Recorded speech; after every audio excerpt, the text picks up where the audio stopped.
mention them last time we had everybody here, and they were related to us regularly. And so if you're here out of your pure citizens' dutyship, I am so happy to have you. Welcome. I hope you know that.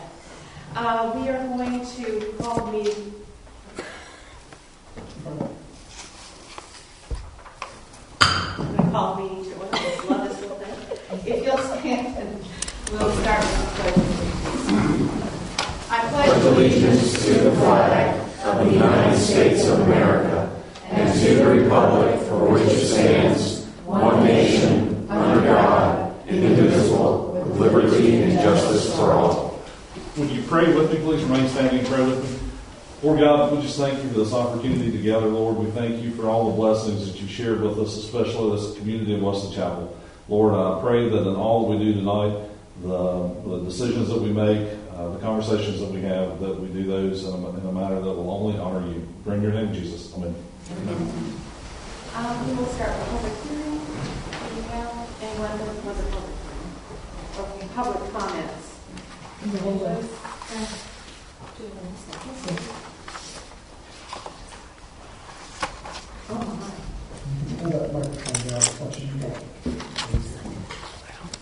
my name is Sarah Carlin. I live in Wesley Chapel.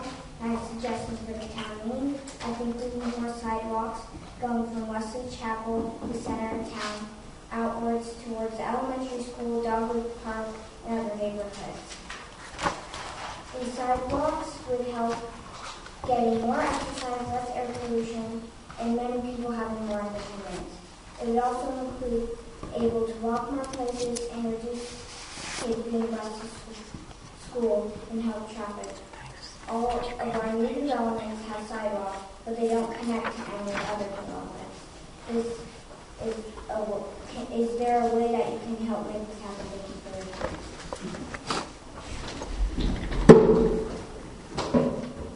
Thank you, Sarah. Would you like that as a persuasive?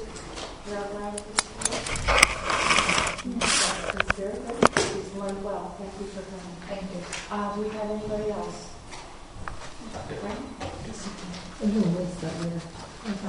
I'm sorry, yes. Frank Capella. Yeah. Is Frank in that? No, there's two more. Will you call them up when they're finished? Since I don't have that one. Sure. My name is Frank Capella. I live over in the Winding Creek subdivision. Good evening, Madam Mayor, Council. I want to congratulate our new council members, and I wish you all the best for a successful term. I wanted to inform this council that last week on December 2nd, due to the increase in high-density development, the Union County Board of Commissioners raised rates on water and sewage usage by 31%. This is to be paid out by residents starting in a few months. I urge all members of council and village residents to watch this December 2nd special meeting, as it will have a massive effect on our Wesley Chapel community. With last month's approval of Crestwin on Prada Road as precedent, the insolvency and subsequent bailout of NCDOT, our village will be ground zero of a massive oncoming high-density push. As you know, high-density building in our area has contributed to the destruction of our local roads, coupled with the postponement of critical DOT infrastructure project, has now pushed school capacities to at or about 100%. A school redistricting is now inevitable. With this new water and sewer tax hike, the county will look for ways to raise revenue to offset the increase.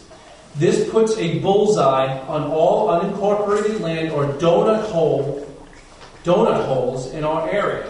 As we will all find out soon, there are already high-density projects that are being planned and developed for presentation to the county. All of this will be built upon a road infrastructure that has already failed. I cannot stress to you enough the dire situation that we could find ourselves in within a very short period of time. Parents of school children in our area will not have the patience to understand why their kids are to be moved. Taxpayers won't care about the history of high-density projects when their taxes go through the roof. As the 2014 school redistricting showed, residents and parents will lash out and be looking to blame public officials everywhere, rightly or wrongly. That in turn starts the inevitable political blame game between the county, towns, and school board. Therefore, I urge this council to be proactive, starting now. There are real warning signs for our community. We need our council to present a united front along with our residents to send a clear message. So long as infrastructure is suffering, high-density projects are not wanted anywhere near Wesley Chapel. We cannot afford the long-term ramifications this type of destructive development brings to our village. It is my hope that this council will engage and attempt to send a very clear message to our county leaders that our community will no longer tolerate this high-density push near our borders. I also hope that our community will stand up and help you get your message out. I, for one, am ready to help when needed. Thank you. Frank, quick follow-up. Do you have a date on any of those? Date on what? On vote? The vote that already happened? That already happened. It's December 2nd. If you go on YouTube, look under special meeting. It's about a 40-minute meeting. Thank you. Yep.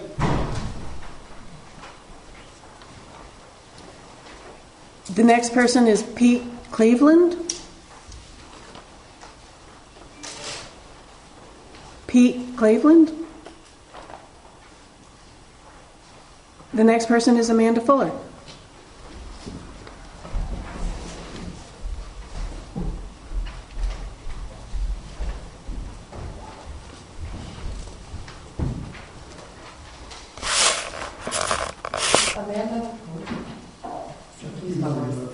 Amanda Fuller, 6122 Pumpernickel Lane, Monroe, North Carolina, 28110.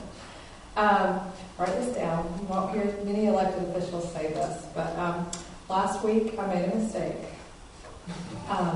In my council closing comments, I did not thank the Planning Board, Parks and Rec Committee, and the Communications Committee for their hard work and dedication and time that they give to the Village of Wesley Chapel. I thank my fellow council members and staff and people here, but I didn't thank the residents that volunteered their time to make our Wesley Chapel a better place. So I just want to take a moment while people are here and tell our Planning Board and our Parks and Rec Committee and our Communications Committee work very hard for the town, and we have a lot of openings on those committees, so if anyone here tonight would like to fill in an application, we would love to have you join our team.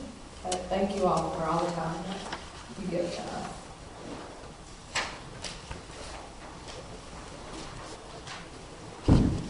That was the last speaker. Thank you. Dr. Quinn came in late. Did you want to say anything during public comments?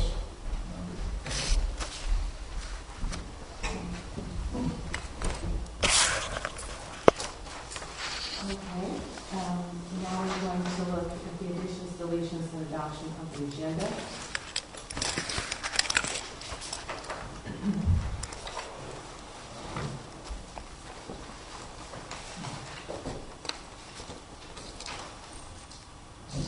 I have one to add. We've all got an email about the roundabout discussion. And the $200,000 going to be postponed until 2021. I'd like to add that to new business. And where do you want to add? Anywhere under new business. Do you want to be last or do you want to be first? Oh, it can be, make it item 21 and then move item 21 and 22 down. All right. Thank you.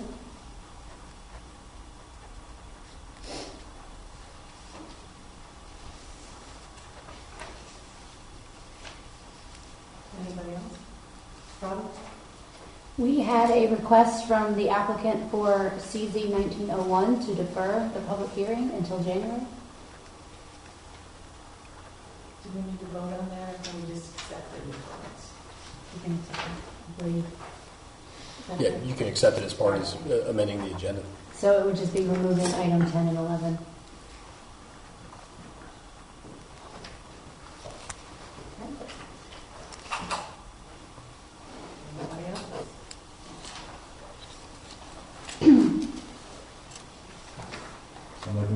accepting the agenda with those two changes.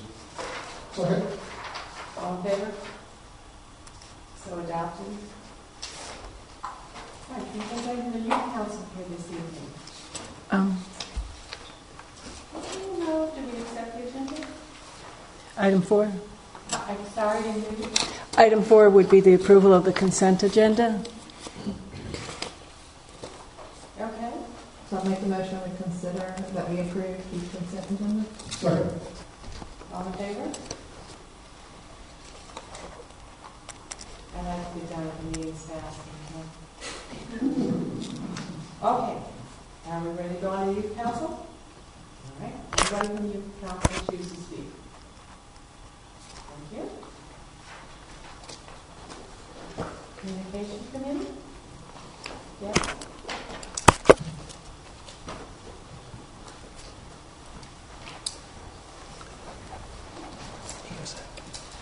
Good evening. The Communications Committee voted at its last meeting, which was the 21st of November, to run profiles of the newly elected council members. We ran these in March of this past year on the council, and it was very well received by the public. I put on your desk all the copies of the questions that you answer. Basically, you just answer them. I'll email those to you later. And then I put it in sort of a feature kind of format. So, it's not going to be like Q&A kind of things, but like it was when we did the election things. But those of you who did those in March, or did them in March, we thought about going ahead and including, the seated members already. And if you want to do it again, you can. But since you just did these same questions basically in March, if you want to opt out, that would be fine. We will need a photo of the new council members to go with your profile.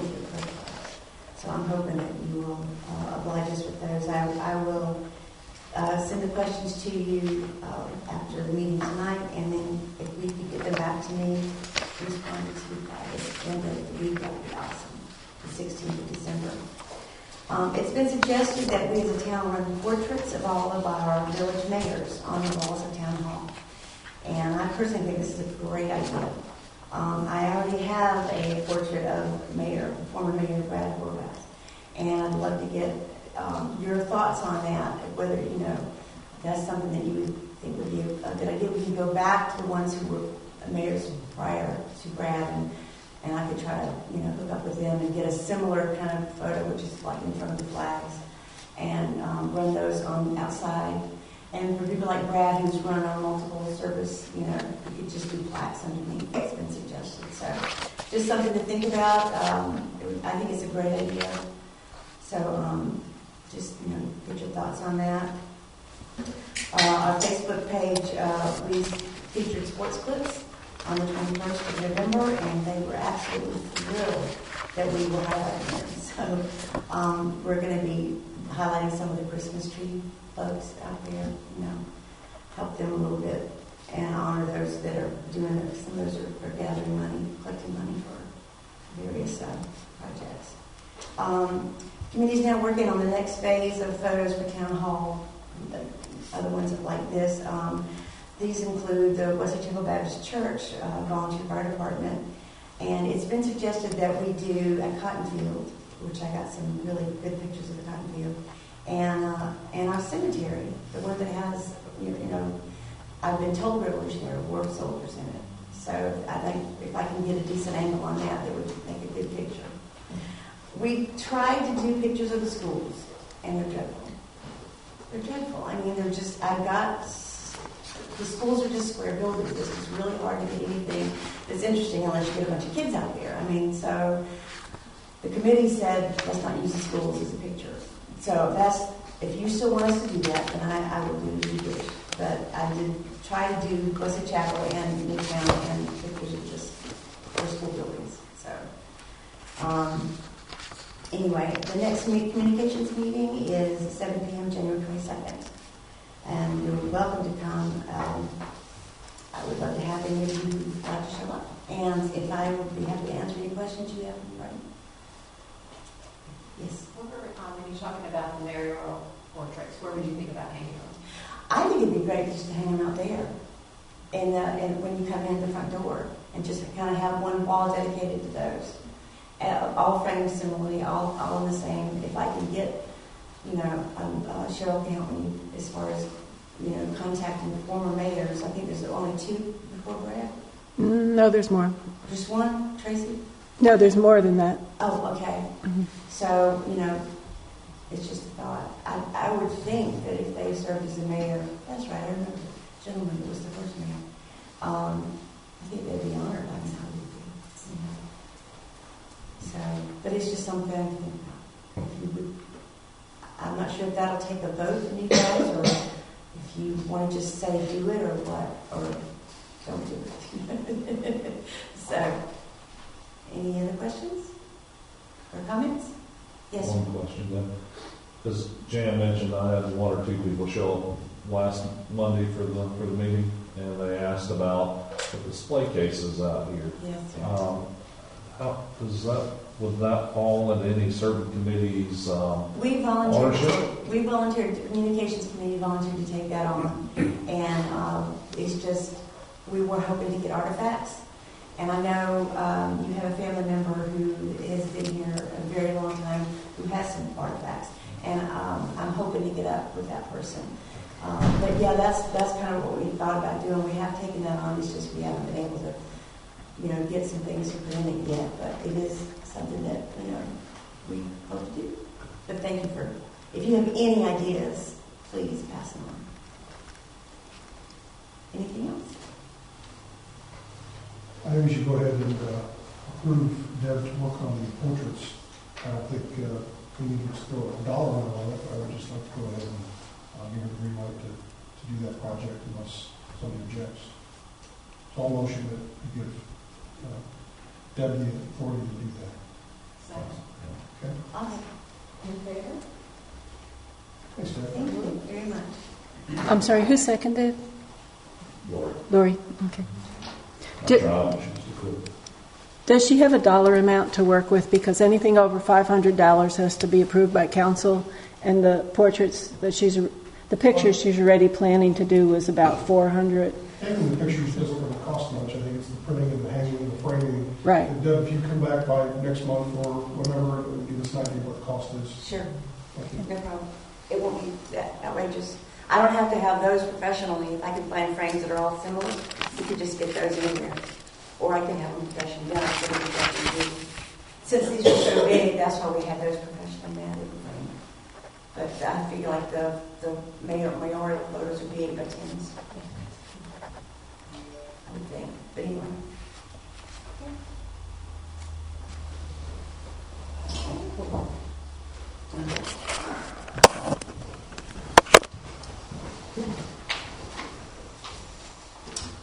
Good evening.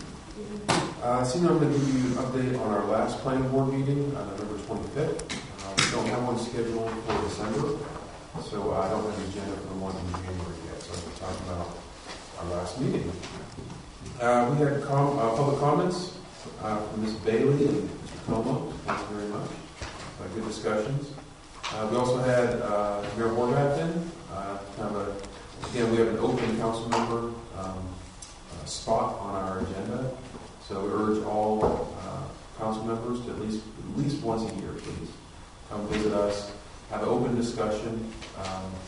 Mayor Horvath came quite often over the last year, maybe the last 6 months or so, and just really good back and forth discussion. He gives us an idea of what's going on, where he would ask him questions. It's just a really good communication tool.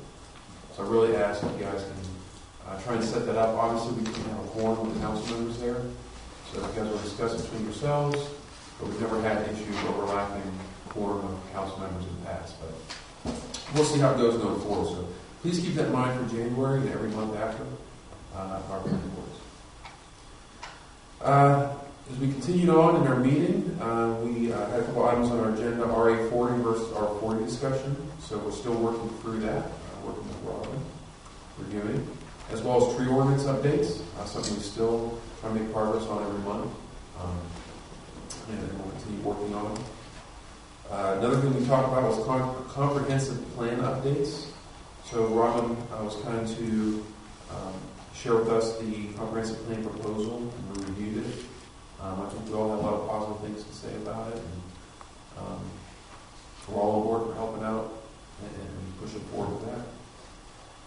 Under new business, we looked at the courtyards at Wesley Chapel, phase 3, the final plot.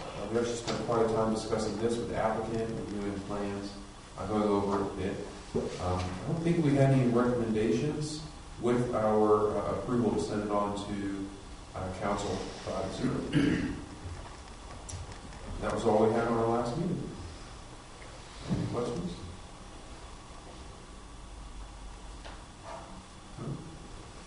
Okay. John, before you go off, the one thing I was reviewing was the applications for the new planning board members. What I didn't realize is that, I'm not sure how everybody else's packets are, but mine all seem to be cut off. I only got half the information. Well, the printed copies, they were full on electronic copies, so I have to go to those to see that. Are we going to be appointing new planning board members this evening? I would like to talk about that, in that we have 6 applicants, and we want to be inclusive to people to be involved. So obviously, we have to move David up. David has to resign. Then I believe Vince is moving up. Is that correct? I believe so. He said he would like to. And he is next on the seniority list. Seniority, and then Jeff would be the first alternate, and we need to select 2 alternates. We have 6 applicants, and I personally only know 1. And I would like to know if it would be possible for us to replace David, move Deb and Vince up, and wait, since you're not meeting in this month, to talk with these people and find out what their qualifications are. I believe this board is crucial to our town, and I don't believe that just my familiarity with a person is enough to be a qualification. And I also would like some input from the planning board themselves about the candidates. So, anybody have any ideas about how to do that? Didn't council used to interview candidates? How did they do that? There's been times where they've invited them to the meeting and asked them to, tell them a little about themselves to you, and that you could ask them questions. Sounds good. John, since this is your committee, do you think you could do a questionnaire, like maybe 5 questions that we would ask them that would be relevant to your committee and what you expect people to do? I think I could do that. Absolutely. Okay. Do we have a joint meeting with your committee? We don't have anything on the books, but we have a proposal, I think, in January. In the proposal, and we'll talk about that when we get there, so we would have a joint meeting at some point. I just wondered if we could encourage those applicants to come to that joint meeting, to kind of find out what they're going to get their feet wet with. If they come to a planning board meeting and they don't want to do it, they surely do not want to appoint them. So as long as we have an alternate and a second alternate, we could function. Is that correct? Should we invite them to our January meeting to be questioned? Because that's going to happen before a joint meeting. Okay. So maybe we extend an invitation, Cheryl, to I'd be glad to.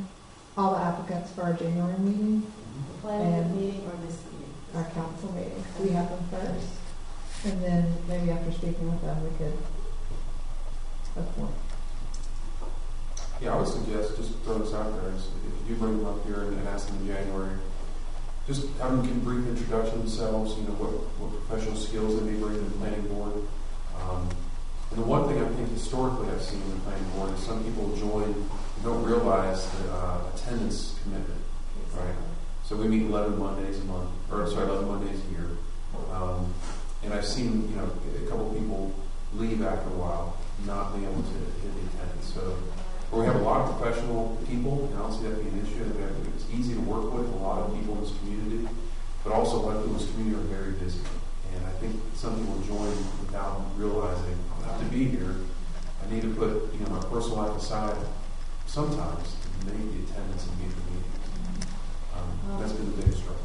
I think it would be advisable to send the same questions to each candidate via email and let them respond to us so they have time to think through their answers, and then they can just come right on to us. How's that sound? I'd also like to add, Cheryl, if you would recopy the applications. Yeah, I'm sorry, that copier has been giving us a fit, yeah. Because the most important part is kind of at the bottom, is why do you want to be on the committee? And I think that reads a lot into it. So I'd like to see all those parts of the applications. But how exciting is it that have that many people I know. interested in the planning board? So I gotta You know, say, something's going right. Yeah, we're doing the right things. And the other thing is, you know, my expertise is recruitment. And not everybody can be on the planning board, but we sure have a lot of other things that are available for people to do. And I do not want to cast those people aside because we didn't select them. So can we put a motion together to... Well, let me make sure that I understand what we're asking all parties of. We're asking John to put together a list of 4 to 5 questions. I guess maybe qualify their qualifications for our desires of being on the planning board. And then we're also asking the applicants to come in the January meeting to address us and to go over those answers, or to give us just a brief history as to who they are and why they want to be on the planning board. I think that gives us an opportunity to find out, ask them questions in the open meeting as well. Okay. I don't think the question should be the same as what they've already Exactly. completed on the application. We can read, so I don't, Yes, I don't right. think we need to go through that, but I think we need to give them some time for open dialogue, and us some time for open dialogue, so we can see, what their desires are. I remember I did that when I joined the planning board. Came up here and spoke on behalf of myself and why I wanted to join the planning board. That's not uncommon historically speaking. I just really want the planning board to have some input into this. Because you have to work with these people. Yeah. And that's why we're all sitting here, because we want to work with each other. It makes life much easier. It does. Keep losing our planning board members. The training ground. That's right. Are there any other questions or discussion? We need to have a motion made. Okay, well, let's see if I can restate that in a motion then. I'll make a motion that we ask the planning board chair to develop a list of several questions to distribute to the applicants. That we get those responses back in a time manner that we, the council, and the mayor can review those.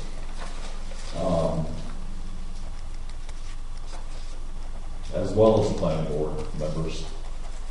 And then invite the applicants to the January council meeting so that we can have further dialogue. Second. Discussion? We already had it, didn't we? Just I'll want to get say- better at this, I promise. I just want to say, I'm sorry, Sure, discussion. John. If you want anybody in the planning board to review the applications or the answers to their questions, right, we won't have time to discuss that until, I guess, after they answer those questions at your January meeting. So something about Unless you do it electronically, I mean, through via emails. Right. I would hope that their questions would be sent to us before the January meeting. You mean the answers? The answers, I'm sorry. The answers to your questions so that we can review them. Lori? I was going to suggest that perhaps you have the planning board review those questionnaires when they're returned and funnel their feedback to you. Okay. Council I think we can do that via email. Yeah, as long as you don't reply to all, yeah. Okay. If you want to send me the questions, and I'll send them to the applicants and feed them back to you. Perfect. Okay, so where are we with this motion? Motion and seconded. Take a call vote. Can we reread the motion? Mm-hmm. Okay.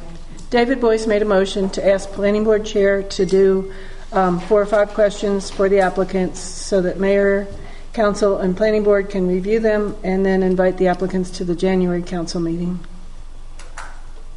Is there anything else? Does everybody agree that that's what we said? And Mike Como seconded it. Okay. All in favor? Thank you. And now do we need to make a motion to accept the resignation? And I don't actually have a resignation. Okay.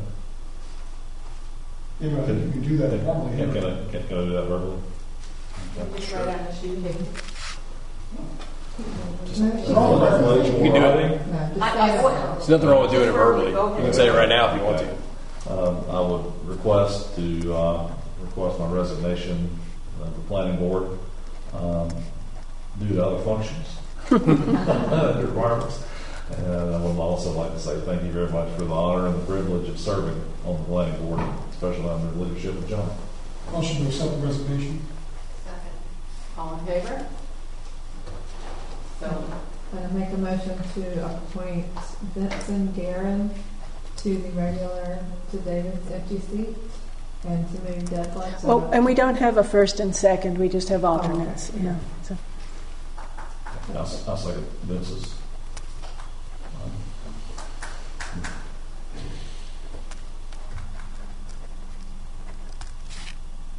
are we voting on Vince, or did you add Deb in there? Deb's already an alternate. So it doesn't make a difference. Okay, all in favor? Thank you. Now, anything else we need to do with this meeting tonight? No, sometimes we're all going to have something to say about that. Oh, there's so much to say. I'm going to be speaking a lot tonight, so I will pass my chance to say much. Thank you, John. I appreciate that. We have another John, Mr. Lett, for Parks and Rec. Excuse me, before we get on to Parks and Rec, a question on the packets. Cheryl, do you want us to hold on to the item that was tabled under the CZ 1901, or will that be reissued to us? yeah, please hold on to it. Thank you. Okay.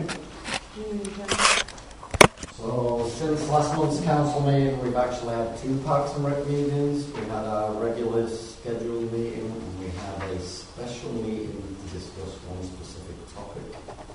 In the interest of brevity, I'll keep it to the 3 things we talked most about. The first was our December 14th Carols and Cocoa with Santa event. It was the final planning and preparation for that. We are now ready to host it. However, I checked the weather today and there seems to be a wet and cold storm heading this way. Since we've invested a lot of money in the sound system, we certainly would not take the sound system out if there's a very high probability of rain, so we will cancel the event if it's going to be very rainy. John, when do you plan on making that determination? Thursday, I think you and I will have a discussion, look at the latest weather, and by the end of the day, Thursday, decide if we're going to call it off. I thought that was on our reset. If it's cold, I think we're okay. What I'd suggest we do, we've had discussion on money in the budget, we buy some warm air blowers. The musicians will find it difficult with cold hands to play instruments. So if it looks like it's going to be a high probability of being dry but cold, we'll get some heaters. If it looks like it's really going to rain for sure, then we'll probably call it off. Sorry? How will you notify the cancellation? I have the email of everybody. I've told them all that's the plan. They're all good with that. With cancellation Friday morning. So the Valentine School of Music, Central Church, the other musicians are all aware that the whole community will. Cheryl made sure today I have a cell phone number. I'll call Cheryl even though she's going to be off. She'll post it there. And Beth made us some event cancelled signs that we will post at the top. Event cancelled due to. And one of the things I talked with Beth about today was some of the things that we've arranged to pay for, whether, for example, the truck you have to rent to get the building over, whether that is cancelable. If the weather turns bad, it's up there. We do have that option. Yes. And for this event, we're not paying the musicians except the sound tech, the only guy we'll be paying.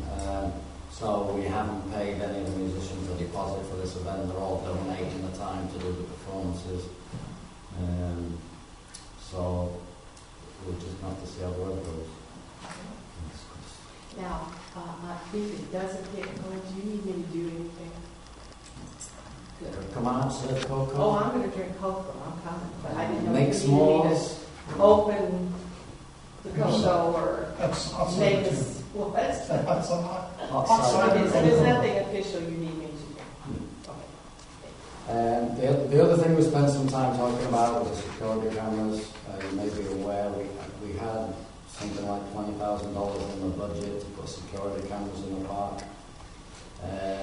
Since none of us have the technical expertise, we invited potential vendors out and gave them the same description. We said we want the gate covering, we want the parking lot covering, we want the amphitheatre covering, and kind of left it at their discretion to propose us the right technology to do that. We did discuss passive versus active systems, and we decided it'd be more cost effective to do passive, and that's where after an event we could go review the tape. It's not something that we monitor online. That got way too expensive. Unfortunately, given them that scope and all the differences in technologies, we got a very wide range of quotes. From one close to the budget to one that was like up to $85,000, which we never talked to again. But there's a massive range of pricing depending on technology you're using. All the systems we looked at were true systems in that all the cameras fed to a central point. Some did that with cellular technology, some did it with a local area network, some did it with buried cables. None of the offers we got kind of met with Mike's vision that we had for the system. So Mike got us an additional quote, which is 3 basically independent systems with a camera and a recorder, camera, recorder, camera, recorder. So that came in a lot cheaper and less than the budget. But the difference in cost is basically because we're not buying technology or wires, burying wires to connect them together. Also, if we wanted to add to that kind of system, should we ever pursue a playground and want a camera in the playground, then we'd have to have a 4th system. I think a good thing about that is if one system breaks down, the others will keep working, hopefully. Though it's not as expandable as a fully integrated system. So we're still not at a point where we can recommend to council what to do yet. And we thought it might be a good idea to hold off until we make a decision about the playground, because then we'd be looking at an additional area to monitor with cameras, which leads me nicely into the playground topic. We received 5 proposals from 4 contractors. All look really good. They're all around the amount of money that council had committed as matching funds when we applied for the grant. Again, because there's so many different play sets and stuff, we gave the potential contractors the scope to make a proposal, which they've done. They all look really good. We've not had a chance to review them in detail yet. There's not a huge spread on the price either. Cheryl, do you remember there's maybe 10,000 between the cheapest and the most expensive? Well, we told them ahead of time the budget was 100,000, so they were all slightly under 100. 2 of them bid. We asked them to bid the playground because that's what was most important. We thought fencing it in would be a good idea, so we asked them to also bid a fence as an option. 2 of them bid a fence. 2 of them said it'd be far cheaper for you to do your own fence with a local contractor, and Cheryl had a great idea. Why don't we just buy the materials and make it a Eagle Scout project? Fence. I have a question about your playground. Does this include the ground cover? Yes. And what will that be? Well, we gave them the specification says it must comply with the National Safety Standard for fall protection And ADA requirements. and an ADA. So it could be, according to that specification, it could be as simple as wood chip, it could be rubber mulch, it could be poured in place rubber. And each contractor did something different.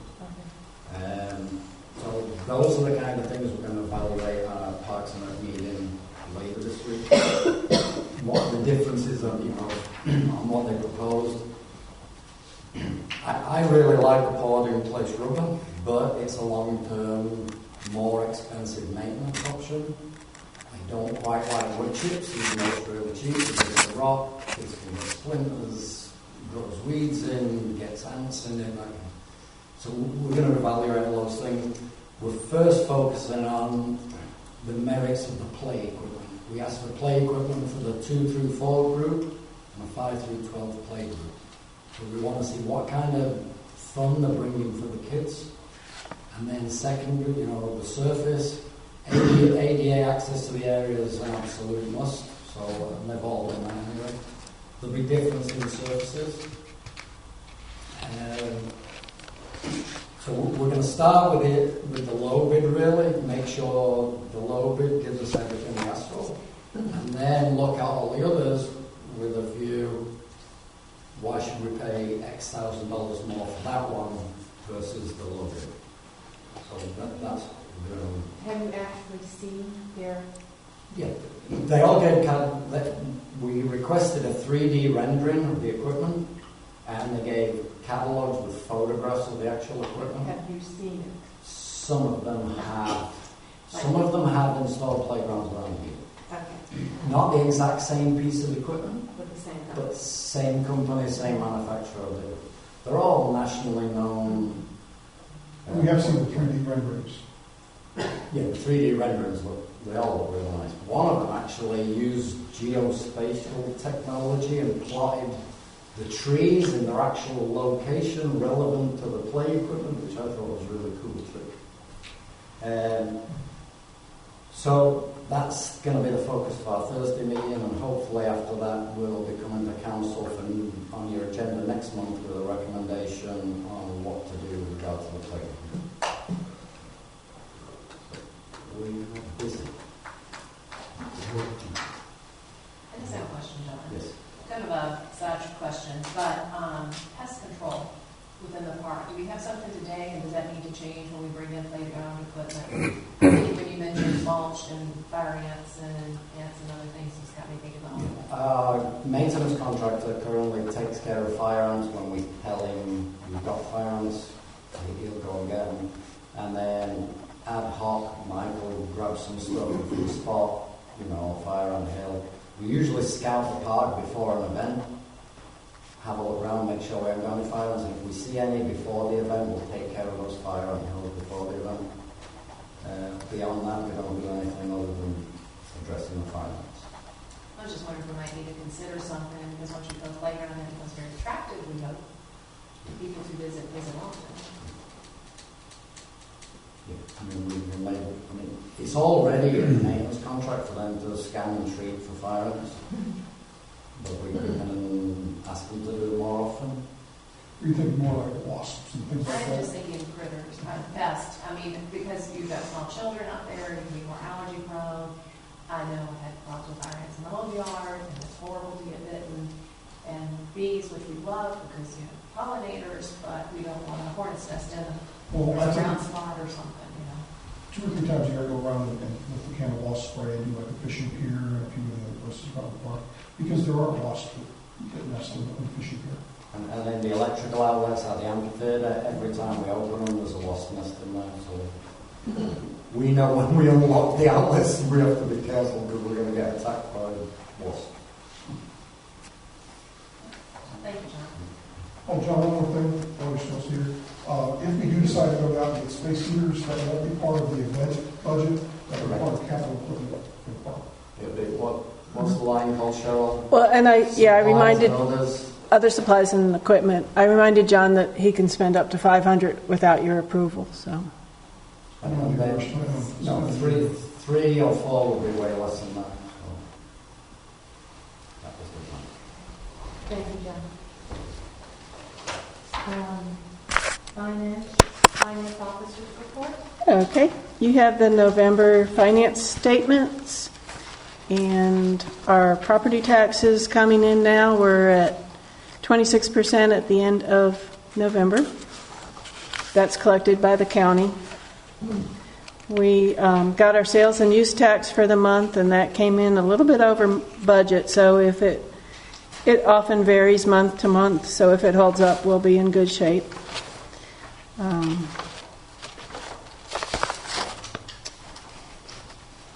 Zoning permits, we got a CUP payment, we had 2 administrative subdivisions, and a sketch plan payment. On engineering fees, we get the bill from Bonnie, and anything that relates to a project, I charge that out to the project, plus a fee for the administrative fees. So that's what the engineering fees reimbursement is. And the way we budget that is that the reimbursements should equal our engineering expense, because while we have some amounts that are for general services that we cannot charge out, with that little extra bit, usually it should even out and about be equal to each other. We received the money from the Monroe Union Breakfast Rotary for the November 2nd event. That was almost $615. We had a small codification update, and I just received another one today, so we spent $390 for the first one. We paid for the seminars for council members to go to the Essentials of Government School in January. Sure, on codification, how often does that get updated? Usually twice a year. They didn't get the sign ordinance updated that I really wanted them to update, so since the first one was so... Do they charge us per update, per... Yeah, it's per page. Mm-hmm. Per page. Mm-hmm. Okay, so yeah. if we're doing a half a paragraph, it's going to be less than doing a 2-page addition or deletion. They've been pretty reasonable with things. Sometimes when you change, if you have a 60-page section and you change the first 3 pages, it can mess up the next 57 pages. But I think they've been pretty reasonable about they'll add a page A or a page B, so it doesn't go on to the whole 60 pages. Well, we can just expect 1 or 2 per year. Probably 2 updates a year, and it just depends how many pages how many pages get updated. How fast that works. And then we just had normal salaries. We had to pay to the unemployment to the state. The state requires us to keep a balance with them, and they look at it once a year. When overall salaries for the village are more, then we have to increase our balance. So we had to spend $352 to keep our balance with the state. It's not for a specific person. We finished paying for the barricades. We paid for the 70 posts. That was $295. When y'all made your adjustment to salaries in November, you adjusted salaries, but the payroll tax and the retirement did not get adjusted. So I need a budget amendment to increase payroll tax $676 and retirement $722, which would call for a total of $1,398 coming from contingency, if I can get a motion. So motion. Second. Discussion? Questions? All in favor? I want to compliment Cheryl. She is amazing. Very detailed. Thank you. And I really feel very confident every time she speaks, that she speaks with authority. So thank you for being so faithful. You're welcome. Thank you. One more thing, I'm not sure where to stick this in. The discussion about our email system, should that fall under finance, or can we put that someplace else? Or?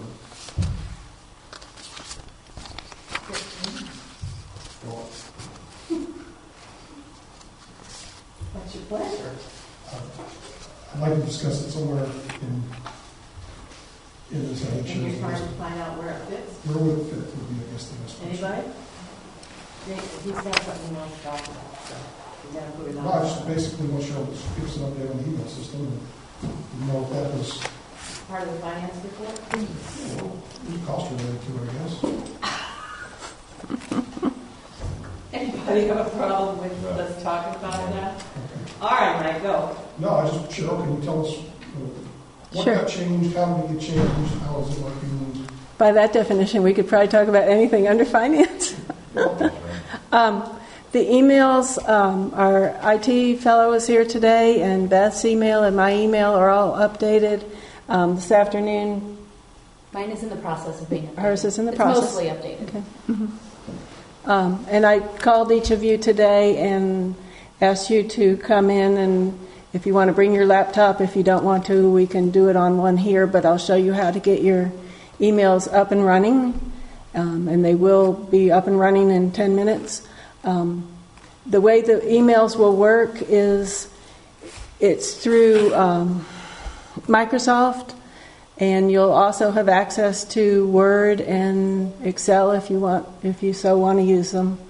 But it's an updated system, and I guess my bigger question is, why did we change? What problem did we have that this new system fixes? My problems. Every computer problem I've had. So those problems are now gone? They will be, yes. They will be, okay. 75% gone. And then wasn't there something about the domain itself was part of the reason for the change? well, we were on GoDaddy, and our IT person said that our system was old, and this is a more secure system. It's a more updated system. It's just more modern. And it's all online too, so it's all in the cloud. Cloud-based system. Mm-hmm. The one thing that Cheryl informed me of today, I'm not sure if the rest of the council is aware of, normally what we've done in the past is there would be your personal government email, and you'd have the option of forwarding that to your personal email, so you check the personal email, and it would have both your personal stuff and it would have your town stuff. With the new system, you can't do that. So you're going to have to check your personal email like you would every day, then you're going to have to go in and check for Wesley Chapel email. It's on that one, correct? Yes. I think you can set a rule. You probably can. Well- Maybe it was advised that you shouldn't do it. Yeah, you might not supposed to. Yeah. I guess that was, Yeah. that was my That's the thought. question. When I heard that, I'm like, that sounds like it's going to be a harder system to use than an easier system. So is there any problem with us forwarding that if those emails automatically talk? Yeah, he said we can't do that. He said that we want to keep it there, and the reason we want to keep it there is that we lose all that information that you communicate with the public, and if I get a public records request, I won't have that information, and then technically your personal computers could be subject to search, and you probably don't want that. So making it all go through your government email, just like Hillary Clinton, and it's important to do those kinds of things. I just want to make sure council is aware you're going to have to check 2 separate emails every day. But we can download an app, right? You can download, I asked because Amanda had asked me about putting it on her phone. You can download an app for any kind of a phone, and you can check it right there on your phone too, if you have one. So is this a council problem or is this your problem? Because you I want to just check want- 2 emails. I just want to make sure council is aware of the change, and, I want to see how everybody else felt about the 2 email systems. Okay. I don't want anybody in my personal email, so I'm happy with what she's got. Do we need a motion, or are we just done with this No, I just want to make sure everybody was aware of what I was just informed of today. Okay, well, we got everybody informed, everybody happy? All right, let's go on. The next we have is a public hearing on text amendment for the cable users. David, I believe you helped develop this, is that right? I helped with it, but it was basically the planning board's action. Donna, do you want to speak to this? Or John, do you want to speak to this? You have to open the public hearing. I can't hear you. You have to open Open the the public hearing. public hearing. How about the hearing is open and I'm speaking to this issue? Do we have anybody on? You have to make a motion to open a public hearing. Thank Yeah, I can check the Yeah, let's sheet. make sure we got what this. So somebody needs to make a motion. Someone will need to make a motion to open a public hearing. I'll give my staff report as part of that. If anyone has signed up to speak, they will speak. You will close it, and then that's when you guys can discuss and make your determination. Okay. I'll make a motion, we open the public hearing on the text amendment for payable uses. A second. All in favor? Thank you. Anybody to speak? No one signed up to speak?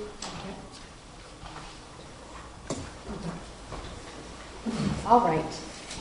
For the past, I want to say probably more than 6 months, the planning board and I have been looking at the table of uses, and we've really cut down to this.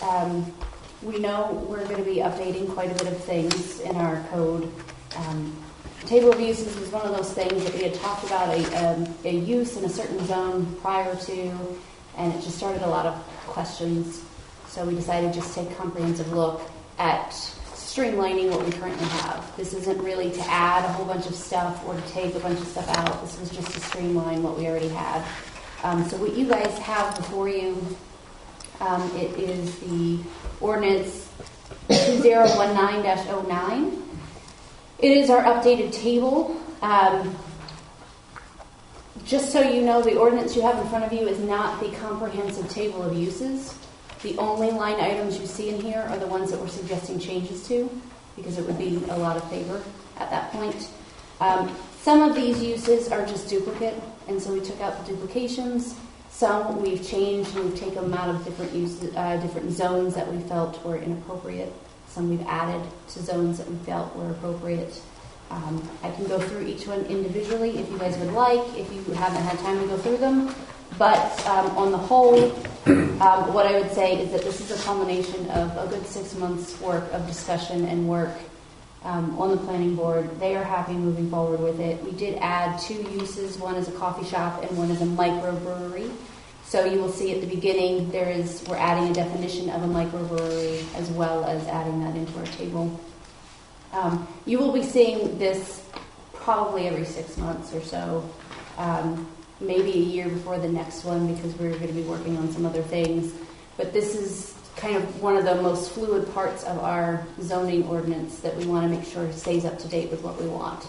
So you will see this a couple of times.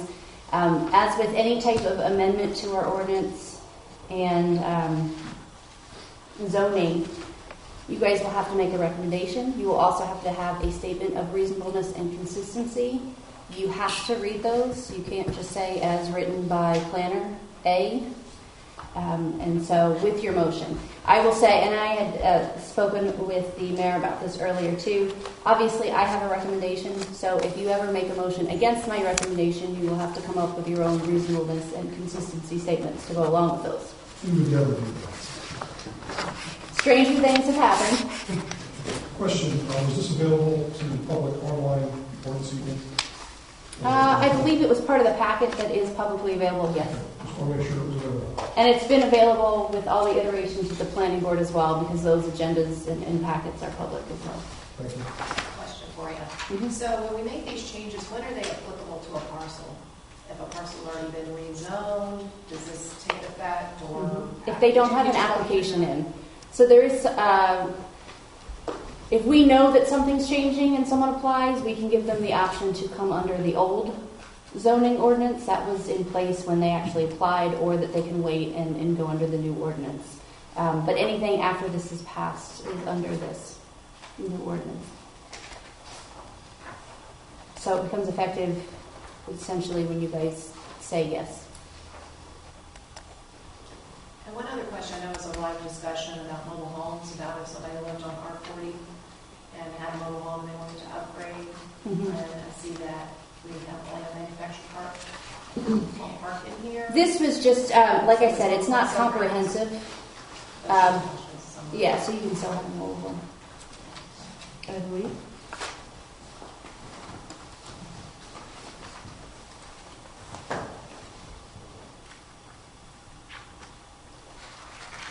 We have them, it is in here. What we've done, the amendment specifically for mobile homes, is we've said see manufactured homes, and so then you go to that. So the reason it's crossed out, originally it said not allowed in any zoning district, but they kind of were, so that was one of those inconsistencies that we fixed. We just got rid of that and then referred you. Manufactured home is elsewhere in Yes. Thank you. Yeah, I'd like to pull in John for conversations too, but one of the major focuses, at least on my part, while we went through this on planning board, was making sure that any cash and carry or any businesses that had a storefront, that we made sure that those are either in B1 or B2. And you'll notice that a lot of these, you'll look at them, and it makes sense that it's on there. Well, beforehand they could have been in L1 or O1, and we want to make sure that those were in the business parcels. Yeah. I think a lot of these table uses are. Excuse me. For those of us that don't know what all those acronyms are, could you say what it is? Do you want me to go through it? Yeah, sure. So across the top, No. Okay, if you want to do that, but when you speak, like when you said L1 or L whatever, say what that means for me. All this, and it's. yeah, it's OI. Across the top, and this will just be quick, the table, it'll have a column for the use, which is whatever use we've labeled it. The supplemental regulation or section number, that's where else in the code that there are rules. R80 is residential 80. That means it's an 80,000 square foot minimum lot size, which is about 2 acres. R60 is residential. It's about 1.5 acres. RA40 is residential agricultural 40,000 square foot lots or 1 acre. R40 is your standard 1 acre residential. RA20 is residential agricultural 20,000 square foot lots or 1/2 acre. R20 is a 1/2 acre lot. B1 is a business district. It's called our general business district. The way it's defined is more of your smaller mom and pop or your standalone type businesses. B2 is another business district. That one's for shopping centers. LI, light industrial. And so that's our industrial zone. We have one parcel, light industrial, just as an FYI. And then OI is office institutional. Thank you. Sorry. No problem. I was just going to say that the way I understand what we're doing here is, we've been addressing table of uses, changes to it as problems come up, almost as a reactionary. A lot of these table of uses, I think, were from the original legacy of when Wesley Chapel was founded. Table of uses were identified, kind of carried over from the county, right? And that's kind of how relatively archaic, these table of uses are.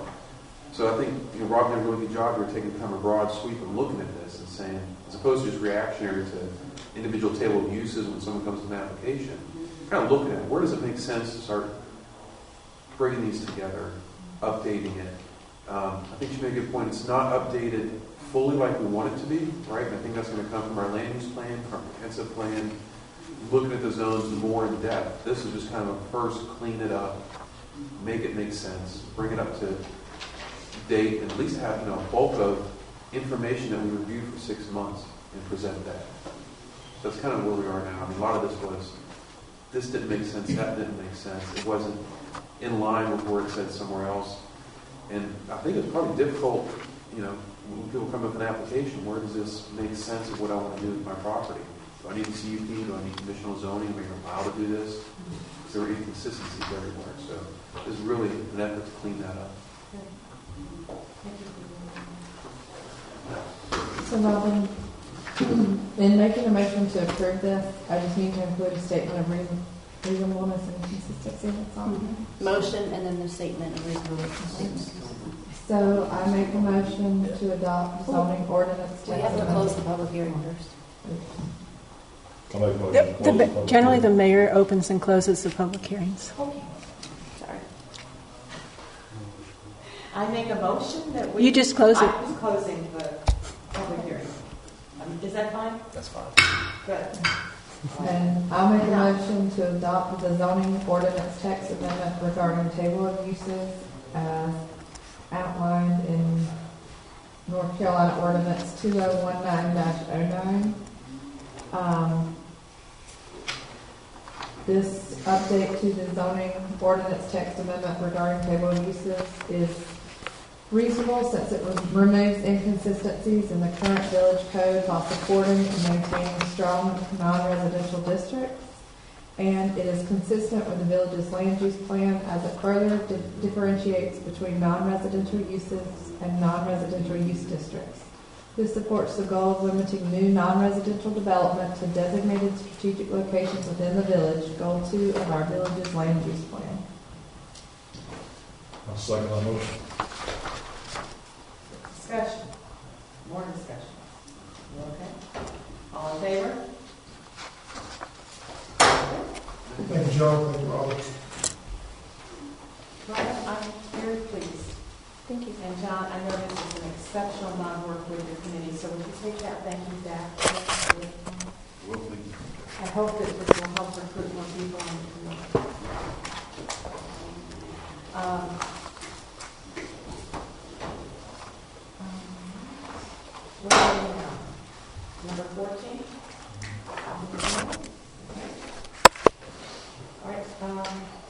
have a discussion of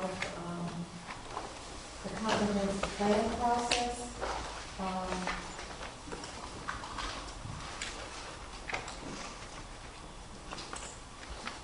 Robin, are you ready? Would you give it, for the audience, would you give a really, really 2-sentence explanation of this? I mean, because I don't, we know what's in here, but this whole idea of a comprehensive plan, and it's a big thing. We need to make sure everyone understands. And you can do it in 2 sentences. I'll be brief, but more than 2 sentences. Okay. I'm not that brief. Essentially, a comprehensive plan is a 20-year growth plan. And so we set out the framework for what will be rezoned, what won't be rezoned, where we're going to have commercial, where we're going to have residential. And traditionally, in the past, we've had something called a land use plan, which was just one small document talking about land uses in particular and our goals. And so the comprehensive plan is bigger because we actually talk about our transportation system and we talk about our utilities and public services and things like that. Whether we have authority over them or not, it's a good idea to at least take a catalog of what we have available to us, put it together, and then use that to influence our land use plan. So we know it's based off of what we actually have on the books.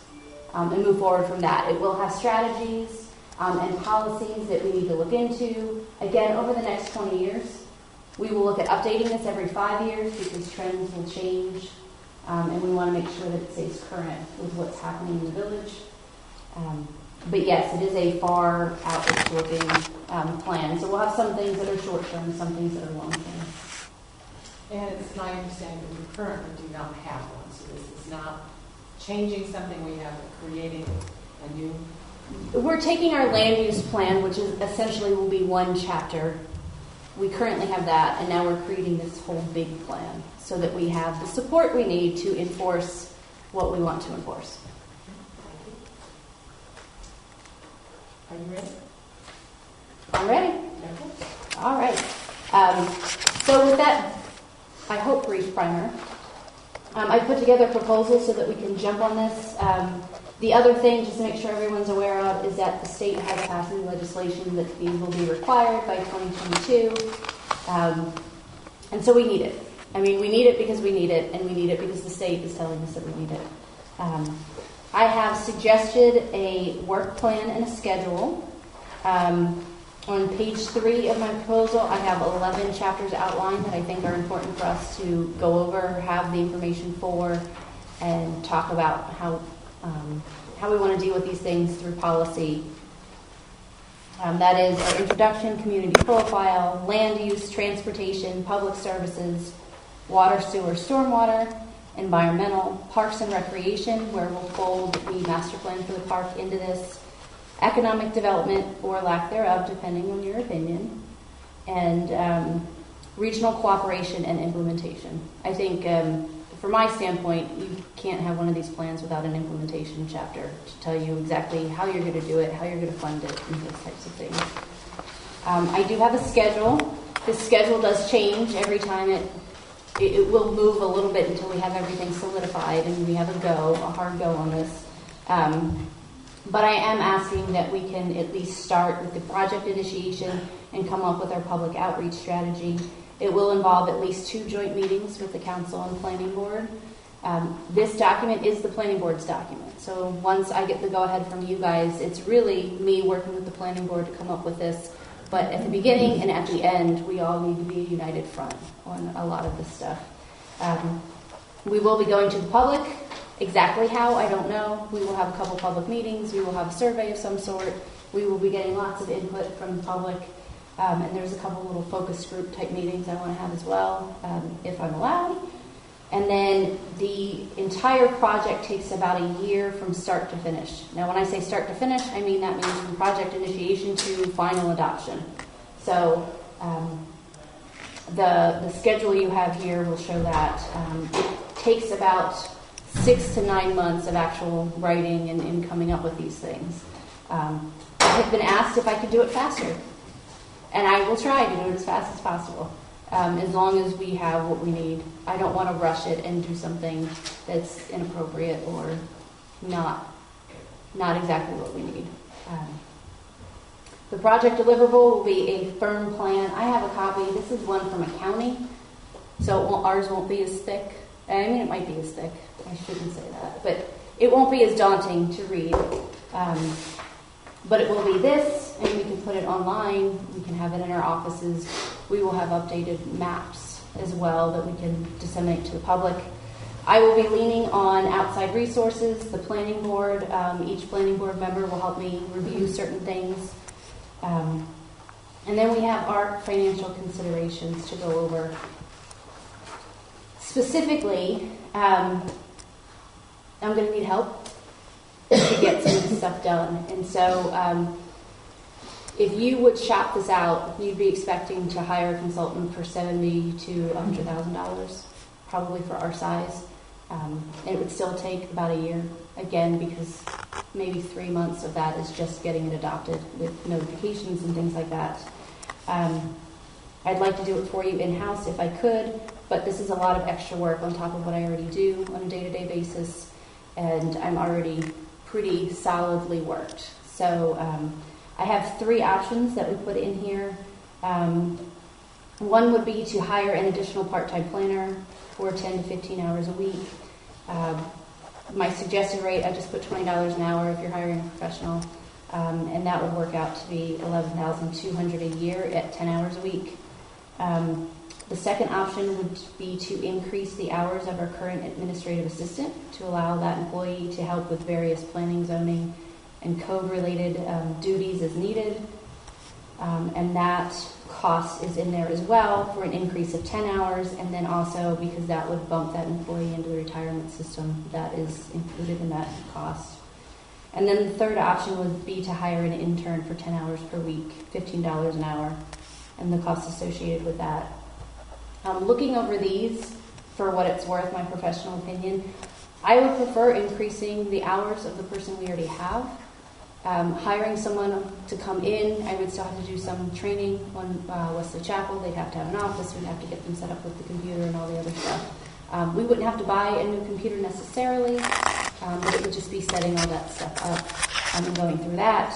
Hiring an intern. Interns tend to work semester by semester, so we'd be getting someone for 4 months. I'd have to train them a bit on planning. I would have to train them on Wesley Chapel, and there would still be a fair bit of oversight. And so while I love that as a part-time professor to bring students in, I just don't think this is the project with how aggressive we want to be with the timeline for that. With our current admin assistant, she already has an office, she already has email, she already has access to everything.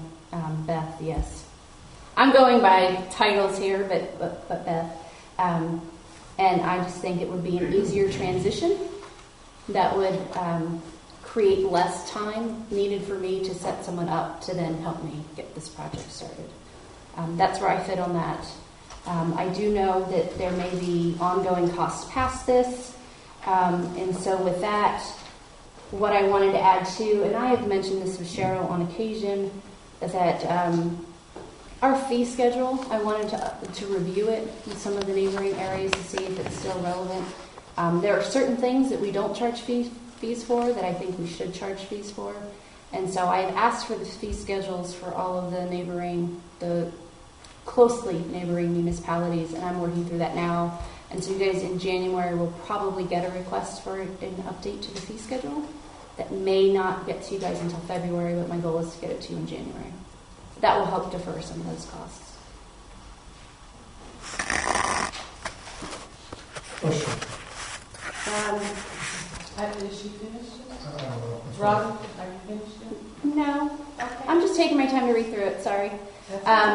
I do have some costs in here also with the engineer. We have a village engineer that could offer some help, and when I say some help, oversight of certain things. A lot of the information I'll get from DOT or even Public Works, a lot of that stuff is engineering data. And so I can review some of it, but I'm not an engineer, so I just want our engineer to be able to review some of that.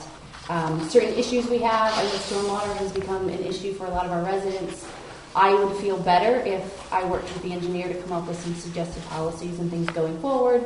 And so talking with her, we have our what we're calling our not to exceed amount. So it's our like top end for now, just to see how close we get to that. I don't know if we'll get close to that or not, depending on what kind of policies come out of this process.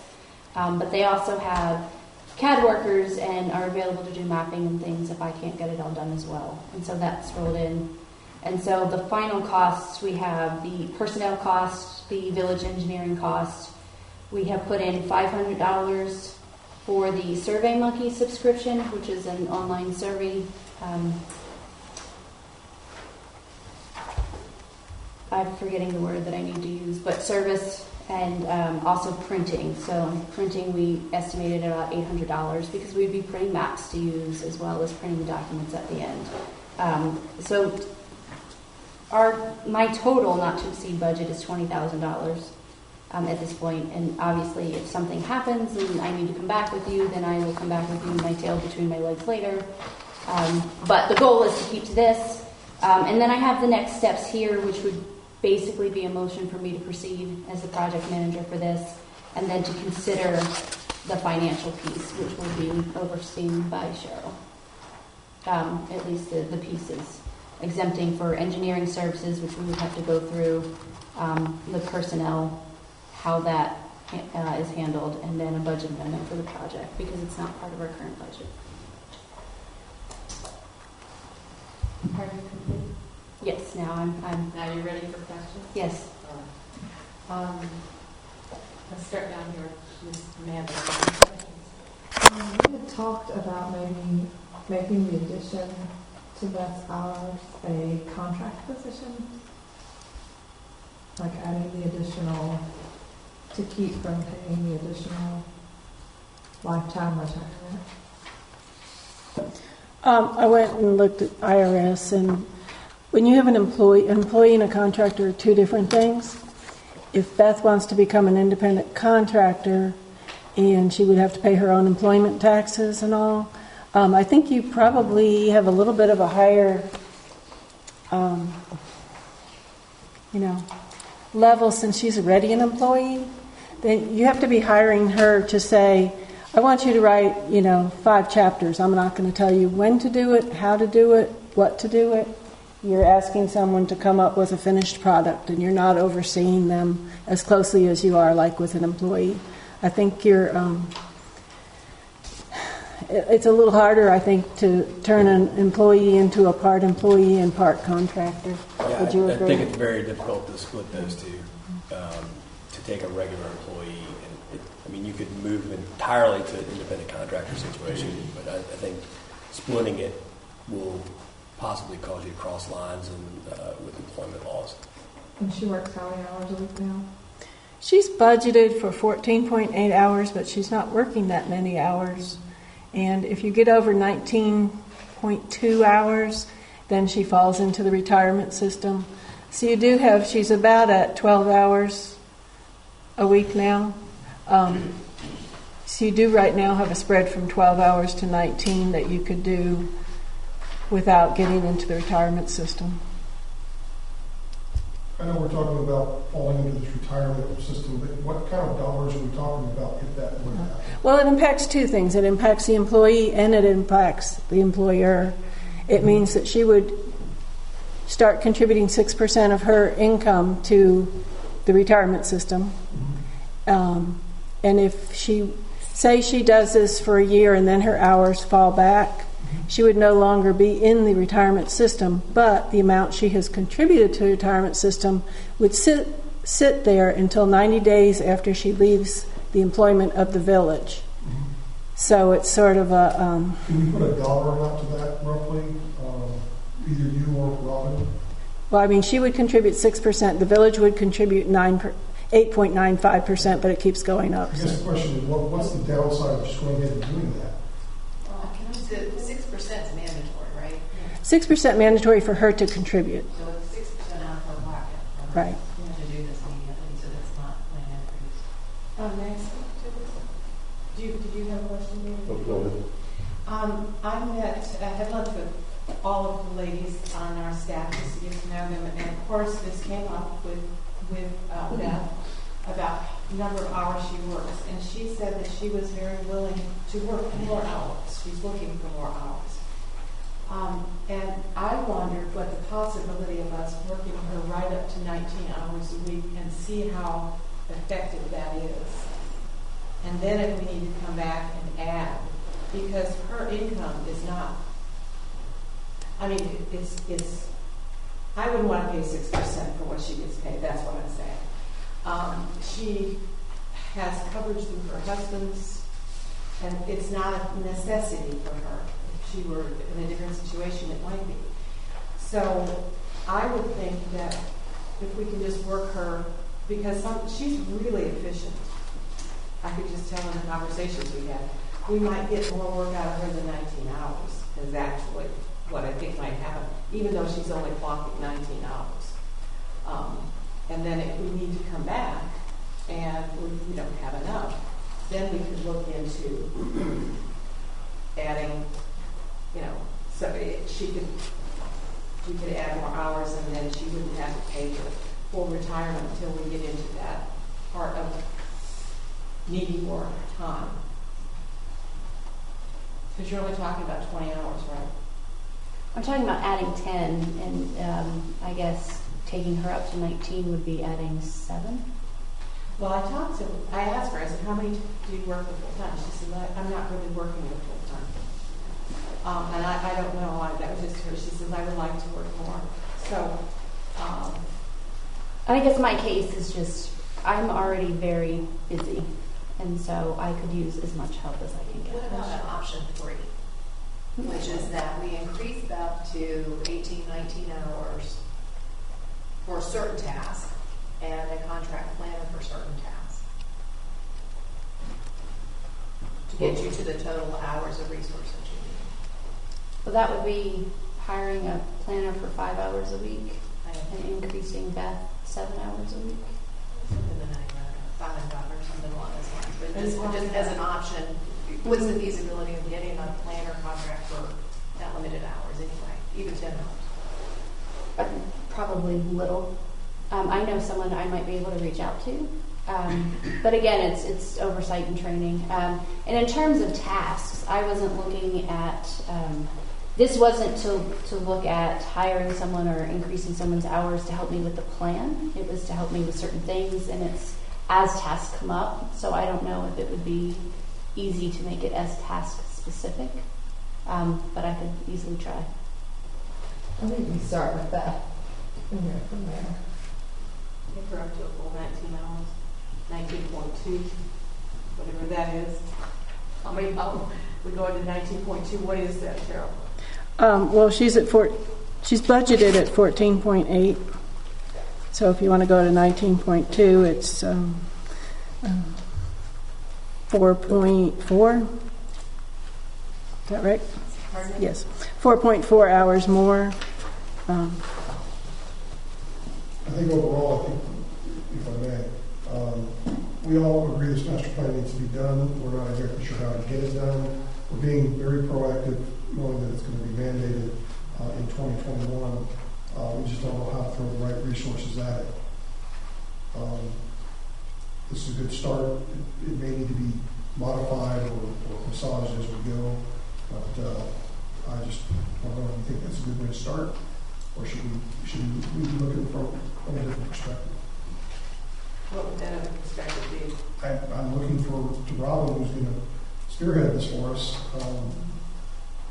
If the recommendation is to increase her to 19.2 and then increase it if needed, how long do I have to analyze if it's needed or not? Do you want me to, is she at 19.2 for a month or 2 and then I come back? Or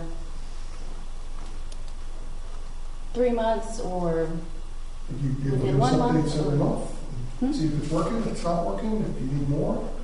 I mean, squeaky wheel gets the grease. Well, and that's what I'm asking. What do you guys envision with that? I guess it just depends on what you guys want to do moving forward. I know I could use the help regardless of the comp plan, but Okay, David has a comment. Yeah. These are my thoughts. Your thoughts? My thoughts are that we're asking we're putting a lot of pressure on Robin to kick this thing into gear, and for us to have a plan that we can go live with in a year's time. She's already said that she's pushing, she's maxed out. So I feel like that she could use the extra help. And I also feel like that if we're saying, you might be able to get it to work with 7 or 8, I think we need to give her as much horsepower as we can. As she mentioned, if we contracted this out, we're talking about $70,000 to $100,000. Is that right? Mm-hmm. So I think we're getting caught up on 6% on an administrative person that already knows the community, already knows the village, already knows what's going on, already has an email system set up, would require no training. And I think that is worth giving her an extra 6% over the course of a year's time, if it means that we've got to pay the insurance, the retirement.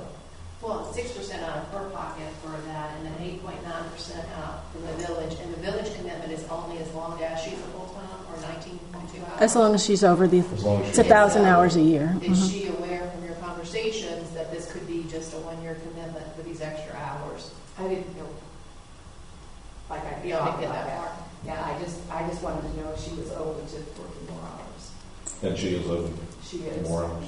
Yes. I say we just go ahead and bump her up and let her start helping Robin now, get caught up with stuff. And if Robin can get ahead of the game, start now, right? Or get. We'll use that term, Liz. I have a question. Are we moving her up to? Up to 19.2, whatever she needs. I don't think that's what David was saying, right? You were saying to just.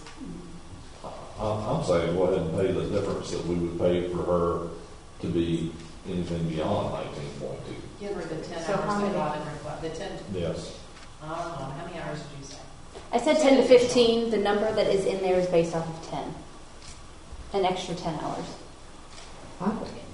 And so are you thinking the 10 to 15, do you think that's something that if we're talking about that when we say, okay, we expect your baseline to be at least 10 plus, but there may be times that you might go up to 15? Is that kind of what you were thinking? Yeah, probably. Especially around our community outreach, because we'll need people to be at the meetings. And you guys can all be at those meetings as well, helping out. But yeah, there are going to be certain kind of bench points that may need ramping up for and may not. And it depends on my experience doing these. Some weeks I could be putting all 40 hours on it. Some weeks will be 30. Some weeks maybe 10, just because of where we are in it. And so having that flexibility would be helpful. For budgeting, I figured the 10, and I figured I would throw spaghetti at the wall and see what you guys would allow to stick. I think if we're going to task you with doing this project, which is a good-sized project, we need to give you tools for you to succeed. Agreed. Especially if we're trying to reduce the timeline from 1 year to something less than a year. Agreed. And the few dollars that we're talking about in difference, plus the dollars we're saving by having the fact that Robin is an expert in this particular field, offsets the nominal cost. I see it as a nominal cost. So we could go 14.8 plus 15, take her up to 29, 30 hours.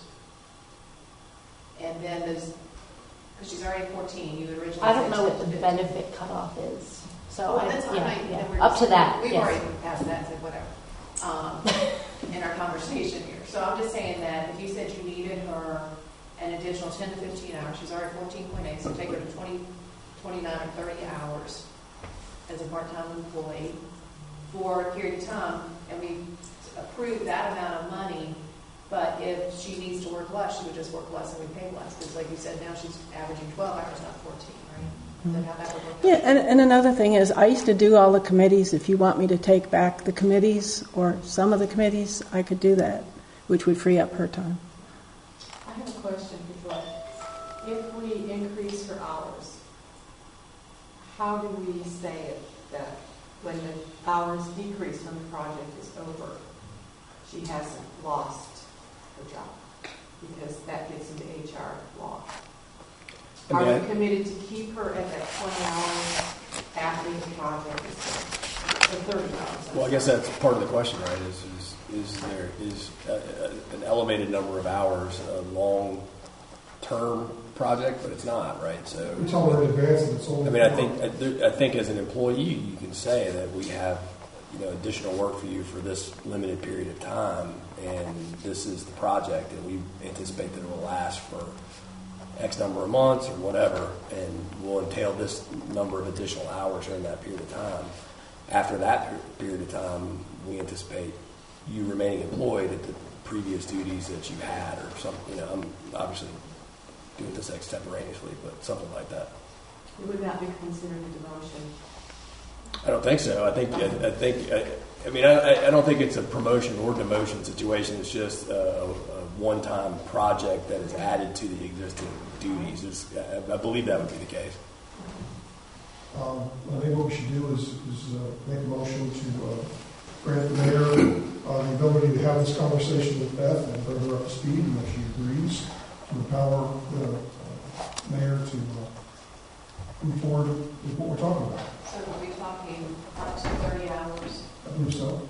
up to 30 hours a week whereas needed for a period of this comprehensive plan, which may be up to a year. Is that what you're Yeah. talking for the mayor to have that discussion with? Does that mean we only pay her retirement during the week she works over 1950 hours? When she's scheduled for the 1,000 hours a year, she would become a member of the retirement system. So immediately. Yeah. And so the increase now, when we start talking about the dollars and we go back to Robin's $20,000, that might be a little different if we're looking to bump the admin assistant up to a total of 30 hours plus the additional payroll taxes, social security, whatever, retirement, the new retirement. At what point do we have to provide So health we have insurance? to bump that 20,000 up to the total. Yes, so the 12,400, just to be crystal clear, is just for the extra 10 hours with the retirement piece into it. But yes, if we're increasing it We're gonna more. make it 15, just add. Do we need to put a dollar amount on it? Well, it'll increase my not to exceed budget of 20,000 by So a it's couple thousand. 12,400 a year, so we need another 6,200 to take it to 15 hours, by the way you did your math. I believe so. I don't know the retirement calculations. I had that verified with Cheryl, so. Well, You just get that. extrapolate within Yeah. 15 hours. And we can't just approve a project. That's a sort of a misnomer with finance. We have to increase the specific line items to make budget amendment like we did earlier. I'm adding it up right now. So, Cheryl, are you saying that we need a budget before we adopt the plan, or can we adopt the plan with the condition that we have a budget? You can say you want to do the plan, but you can't spend anything until you have the budget. We can't have the attorney do anything. We can't do Survey Monkey. We can't have Best hours increase. And I just added it all up. It would be a cost of $15,462 for Best part of it if you want to go the 15 hours. What I'd like to do is just approve this in theory by council, and then maybe in January have some firm numbers to approve by the second week of January. Start moving forward on this. Can we do that? How does it slow you down if we don't move it forward until January? It slowed me down a little bit, but that's okay. What I would really prefer is if you motion to have the project proceed, and then you do the budget stuff as needed in January. And that way, I won't bill anything toward it yet, but at least I know that I have a firm, do what I can when I can. I'm not going to be able to jump into it right away. But if we estimate that we have the budget stuff figured out in January, then it just slows us up by about a month. Have we not already approved the project? We're going to do this? No. Oh, okay. Yeah, I'll start there. I think we need to, I would entertain a motion to accept that we start the comprehensive plan. Continue with that, and then vote on the plan being something we want to do, and then another motion about the budget. How does that sit with you? Yes, and I would just like it clear that I'm the project manager on this project. I'll make a motion to go ahead with the comprehensive master plan, let Robin spearhead it. as project manager, and budget to be finalized by our January meeting. Discussion on it? Second. All right, all in favor? Two other additional questions for Robin, if I may. Just a minute. I'm sorry. Would you reread that? We do not now have to have another motion to have the budget all part of this motion? Are you comfortable with that, Cheryl? Well, you just can't. You can't increase Beth's hours, I understand. and you can't pay the engineer or anything else. All Yeah. right. Are you comfortable with the motion as it stands? Mm-hmm. All right. That's what I need to know. We don't need another motion about budget. I think we Not until we start spending it, yeah. To empower the mayor to approach Beth with the plan that we've discussed and let her spearhead that, making sure that all parties involved are good with it, and then come back in January to approve the dollars and cents. All right. Does that include the engineering, the AutoCAD? Are you talking about the entire budget, not just her income? I was talking specifically about Beth's portion of that. I thought when we approved the project, the engineering would be part of the project. We haven't approved any monies yet, so I think if we in January just comprehensively look at the Is cost. that realistic that you can come to us with numbers in January? Well, the engineering numbers I've already confirmed with our engineer, so they're good. Printing is an estimate. I think SurveyMonkey, if I can always look online and see if there's anything I wanted to add to that and verify that number, and then whatever is determined for personnel.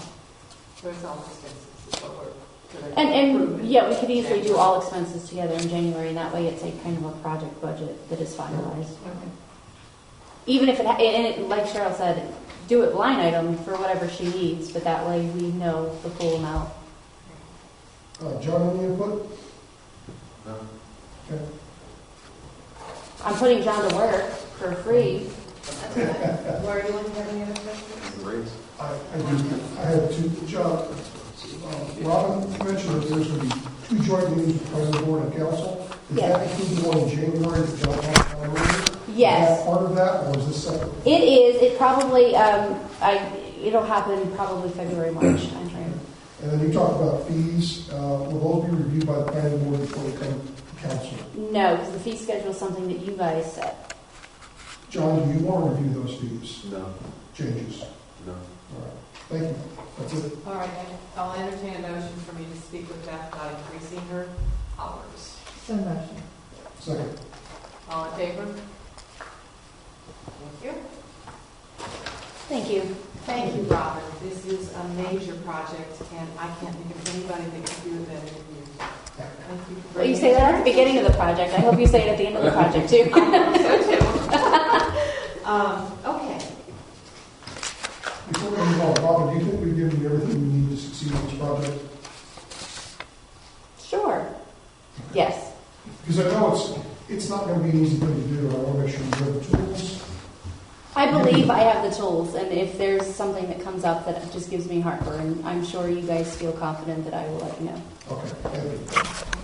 We're going to move on to business. Leave it. Okay. We want to appoint councils to liaisons for the things listed, the CRTPO. What is it? Somebody tell me what. Charlotte Regional Transportation Planning Organization. That's it. They work with DMT. I mean, I used to be in education, and we'd have meetings, and we'd be talking all this ABC stuff, language, and parents are going, I don't have no idea what that is. So I'm doing that for your benefit, okay? This works with DOT and the region. Is there, and we also have the school board, we have the youth council, the Parks and Rec committee, and the planning board. I had sent an email to my colleagues and asked that I would be appointed as the youth council because of my education background, and I also want to be the alternate to the CRTPO. I do not want to be the head point on that, but I would like to be the alternate. Not the school board? No, Amanda does a good. I've done that. Okay. I've done that. Those are the two that I would like to do, unless somebody else would like those. David, what do you want to do? I'm open to helping with anything other than school. Can you use your expertise in planning again? Sure. Okay. Yeah. Mike? I would like to take on Parks and Rec and Planning Board, unless David specifically would like to, as an ex-planning board member, would like to liaison for that. If you want. So I'll take on Planning Board and Parks and Rec. I would also Are you recommend. going to have any time off? What? Can you be the alternate to David in case he can't come? I mean, honestly, Mike, you make me tired. Alternate for what? Planning board. If David's not able to come, rather than just I've do never it. missed planning board. Well, you're going to be there anyway, is that what you're saying? Yeah. Okay. David, what else do you want to do? Well, then let us work together on the board All then. right. If I can't come, can you meet my back? Absolutely, yeah. Then, one other item I'd like to throw into the mix is what was pointed out to us earlier this evening. Should we have some kind of a formal or informal liaison for the county commissioners? Okay, let's do these first, Okay. okay? Well, And then we'll entertain a motion for that, Mike. Good idea. Okay, Mike, anybody else want to work on Parks and Rec with Mike? David, do you want to do that? You guys do tag team between the two? When are those meetings? The Tuesdays. Tuesdays are bad. Okay, we're always on Tuesdays. All right, you're just going to say the plan. Second Tuesdays of the month. Why don't we let David be the person that goes all the time and you be his alternate because he can't do the other way around? What do you mean? Well, he can't go to Parks and Rec. I get it. I know. Okay, let's come back to that. Lori, what do you want to do? I'm okay doing the park hold. Okay. Are you okay with me being your alternate? I have no idea what that means, but sure. That means I'm going to ride with you. All the time. As I feel need to be. Yeah, for a while all the time. Whoever you appoint as the representative would be the voting member, and then if the voting member can't attend, the alternate would vote. Okay, so she attends in my absence. Yeah. And I can sit in the audience and listen, which is The one thing I will say is those meetings are really important yeah. to attend, and it's one of those that the more they know your name, the they know your face. You also have to fill out a huge ethics statement with them. Just once. Okay, Amanda, are you okay with the school board? Or would you like to look at something else? Okay. All right, so what I have is Lori for the CRPT with Jan as an alternate. School board, I have Amanda. Youth council is Jan. Parks and Rec is Mike. Planning board, Mike, can we put David first and you as the alternative? I mean, you go in anyway. I've never missed a planning board, I know Parks and you Rec haven't. meeting, or Neither council has meeting in 8 David. years. Okay, whatever you guys do. All right, can we have a motion to adopt it as I wrote it? So motion? Second. Conversation. Yes, we had talked about creating a formal sign-up genius for the different meetings, so we could all take, like, you know, say I'm going to planning board in January, communications in February, but so we can have We'll coverage. come back to that. Let's do this motion, and then we'll come back and recognize you in another one, okay? All right. All in favor of the motion? All right. Move now. Next, would you like to speak to something else? Yes, we had talked about creating a formal sign-up process, so we could all take turns attending our different committee meetings. I don't know if that's something we need to task Cheryl with creating, or just so we can plan it out, and we all 5 don't show up, or a quorum doesn't show up to meeting. Cheryl, are you willing to do that? All right, all in favor? I need a second on that. Is that a motion or a conversation? So motion. So motion. Second? Thank you. Madam Mayor, can I just jump in real quick? Open for discussion. Go ahead. Part of the CRTPO, I'm your representative for the Technical Coordinating Committee, and they have a subcommittee opened up, and I know I have a lot of time that I'm already invested elsewhere. But they do have something called a Project Oversight Committee, and I would like to put my name in for that if you guys would be okay with that. Okay, can we take that in the next motion? Yes. Could we Oh, did you Okay. already vote? Sorry. No, we did. Oh, I thought you already voted on the other one. I think we just, I can't remember. Go ahead, Lori. Sorry. Well, if we did vote up on sign-up genius, we can finish that because then I have a question on what Robin just said. Okay. Let's go to sign up genius. Do I have, we didn't vote on this yet, right? She's got it No. first?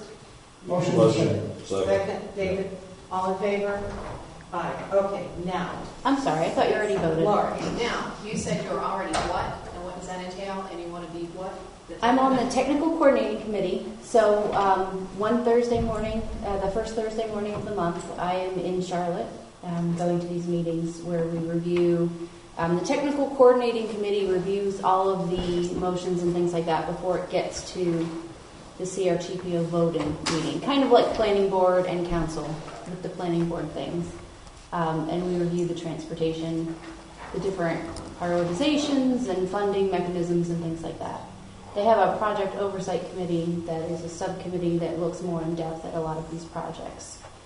It really helps get your name in, it helps get awareness for your community, and it helps learn the processes a little bit more in depth. And I asked another member who's currently on it, and they said it's maybe a couple extra hours a month, but that they call in from their office, so they don't always have to go uptown unless it's kind of an intense review process. So you're volunteering for another term? I'm asking if you guys would be open. I can put my name in, and it doesn't mean that they'll put me on it. Okay, do you have a motion to put her name? So motion. Conversation. All in favor? Okay. I'm sorry, who seconded it? Lori, thank you. All right. Now, Mike, you have something about another committee you want. I think you should have someone formally or informally as liaison with the county commissioner to just keep us informed of things, because you know, what one of the presidents brought up this evening, I was not aware of specifically, and I should have been, and I appreciate Frank coming up and letting us know, but I feel really bad as a council member that I didn't know what was going on with the county hall. I'd love to see something just spearhead. And would that be a council member or a citizen? I'm looking at Frankie's going, no. I don't know. I don't know how we improve communications with the county commissioners. What are you envisioning? I don't know, just somebody other than a resident who is very well informed, keeping us up to date. I hate the fact that I was not aware of. That was their regularly scheduled meeting, wasn't it? It was a special meeting. Special. That's probably why it slipped under the radar for me, because I'm usually looking at least at the agenda at the county commissioners' regular meetings, and if anything jumps out, I usually go. But I don't want this to continue, I want our communications to improve. And I don't have an answer for it, but I'd like the council to consider it, and maybe by next month we'll have a solution. Okay. And we don't have communications for our one-member safety committee on this list. Do we need liaisons to those committees? I'm sorry, say that again. We don't have liaisons for our communications committee or our public safety committee. Okay.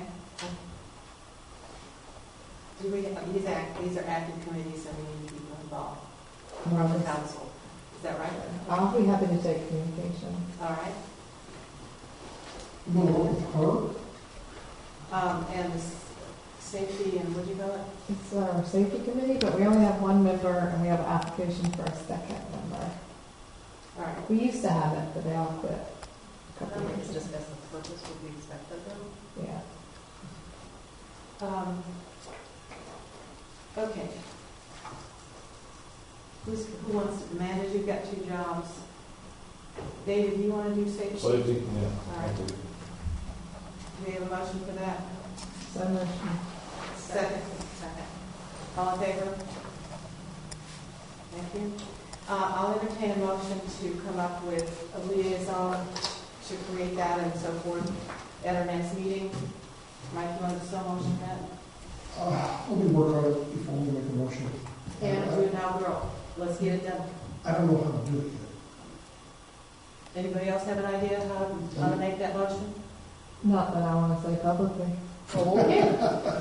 Thank you. Anybody from the audience? Robin? I don't have a suggestion at this point, but I do want to say that the county is updating their comprehensive plan, and they have a bunch of subcommittees, and I believe that the county commission did appoint people to those subcommittees recently, I want to say within the last month. And I am on a municipal planner subcommittee that they have for that. And so at least through the comp plan process they're going through, I will be able to give you guys updates. I guess my question is, does the county routinely inform municipalities of things like special meetings where they're going to raise 31% increase on water and sewer tax? I got an email. They publicly notice it, like anyone has to publicly notice a meeting, but do I get a personal one? No, I don't know, Sheriff. They should have a sunshine list. I can ask the county clerk how to get on that list. I'd really like to start getting notified and stuff like that, because that was typically cracks on me, and I really missed that like that. Mr. Capella, how were you informed? Public notice? No, actually, commissioners told me about it. Really? Yeah. But Robin hit upon just to the review plan. That is also on the December. If you want to look at that part of their main meeting, that the regularly scheduled meeting where they look at the comprehensive and make appointees and stuff like that. That information is also available on YouTube. That's the regular December 2nd meeting. If you want to look that up, Okay. They get into depth.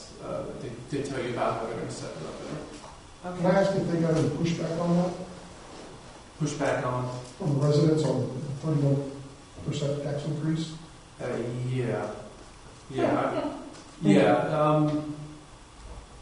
It's not as simple. I will say it's probably not as simple to explain the ramifications of that. But as I said, I guess what I'm saying is it doesn't matter who voted for what. My issue and why I spoke tonight is I think there's big ramifications for us. Because there has to be they have to find a way to raise revenue. Because there's a water issue. Well, not only raising revenue, but the long-term effects of what it's going to do on our waters is the bigger issue. Okay, are you sure you don't want to make a motion to have a committee for that? No, not yet. Not yet. Anybody else On that topic? on that topic? No. No. Okay. No. Thank you, Mr. Quebec. But I do have questions on another topic. Okay, can we go on to the safety committee? Is that part of it, or are you? No, Are we back up here on that's part of liaisons? liaisons. Okay, go ahead. I was asked this morning if we had representation with the Chamber of Commerce. Do we? We did. We did, and let's back up. We were always getting communication from the Chamber of Commerce, notices, things like that, and then one of the former council members personally joined the Chamber of Commerce, and he was attending those meetings, and then he figured out that it would be better, it would be easier, it would be cheaper for him if he got the town to pay the fee so that he could go to the meetings.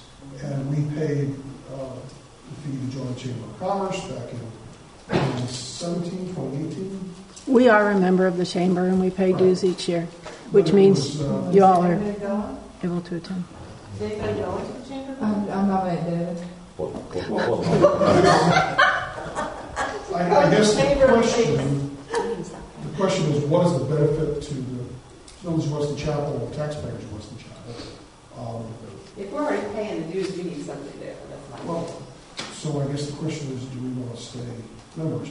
I'll give you another example. We used to be members of the CCOG COG, which was, well, remind me what COG stands for. Council of Governments, Central Iowa Council of Governments. Central Iowa Council of Governments, and I went to a few of those meetings, and I spoke to the liaison. Prior to, I was liaison for COG, and I spoke to the last 2 or 3 liaisons for that committee, and I said, what does Wesley Chapel gain? What do the residents of Wesley Chapel gain by us being a member of this? And they said, well, they should really good lunches. And Can I volunteer for that one? but I said, all the lunch meetings. what we're paying to be members of this organization, what are we getting back? And the answer was, nothing really. So we stopped being members of CCOG. Okay. But the Chamber of Commerce, I think, is a little bit different because they're trying to develop. I got a signal from somebody in the back that can't hear us. So if you will project, please. Oh, go ahead. No, Mike, don't start over. They heard you. Okay, Laura. I was just going to say that in regards to Chamber of Commerce, that economic development is part of our plan, and we want to grow businesses locally. It seems like a logical fit, and we should have some representation, and if we're already paying for it, then there's no additional cost. If I Are may you add, interested in doing that, Laura? What? No.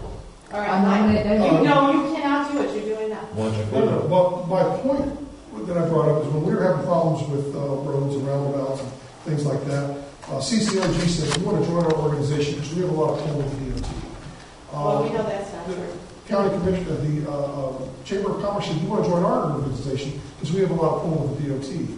And then there was the CRTPO, they said, we have a lot of pull with the DOT. And then there was the mayor's group, we have a lot of pull. I went to the DOT, I said, do you listen to any of these groups? They said, no. Well, they don't tell the truth either, so don't believe everything you Well, hear. my point being is if the auspices of joining these groups and paying these fees is to have influence over these other local government agencies, they may say we do, but by joining, but we don't. Okay, would somebody make a motion that I Well- just communicate with everybody in the county? Yeah. Chamber of Commerce, county commissioners, whatever you want. I would like to investigate what good, I mean, if we're paying the fees, if we're paying the dues for the Chamber of Commerce now, at least look into it and see what value we would gain from being a representative, being a visible representative there, especially with this empty piece of property we've got up there. Anything that we can do to spearhead economic development there. So do you want to go? Sure. Okay, I need a motion. I make a motion for David to be the liaison to the Union County Chamber of Commerce. Could we modify the resolution to say that he reports back to us with a Of course he's going to do that. cost benefit And report analysis? out the effectiveness and the value to the village. I'm not bringing back cookies and brownies, so just, No. They used to have a served lunch. okay. Okay. The dues are only $300 for the chamber. It's not huge. All right. Anything else about liaisons? All right. Number 15. I'm sorry, we had a motion. Did we have a second? Did I miss it? Second. All in favor? So, Okay. let's see what I know. We have considered an application for the safety committee. Where is it? I met with Mr. Where is he? Mr. Clark. I met him during the election, and he had mentioned to me some concerns he had about safety and so forth and so on, and with his military background. When we received the information about committee openings, I forwarded to him, and he responded almost the same day. I'm very, very impressed with his recommendations and his concerns. The man has already reached out to DOT, and I'm going, yes, just to get the information and to, take that forward. And he's not even a member of the community. I mean, he's a member of the community, he's not a member of the safety committee. He is the president of the HOA at,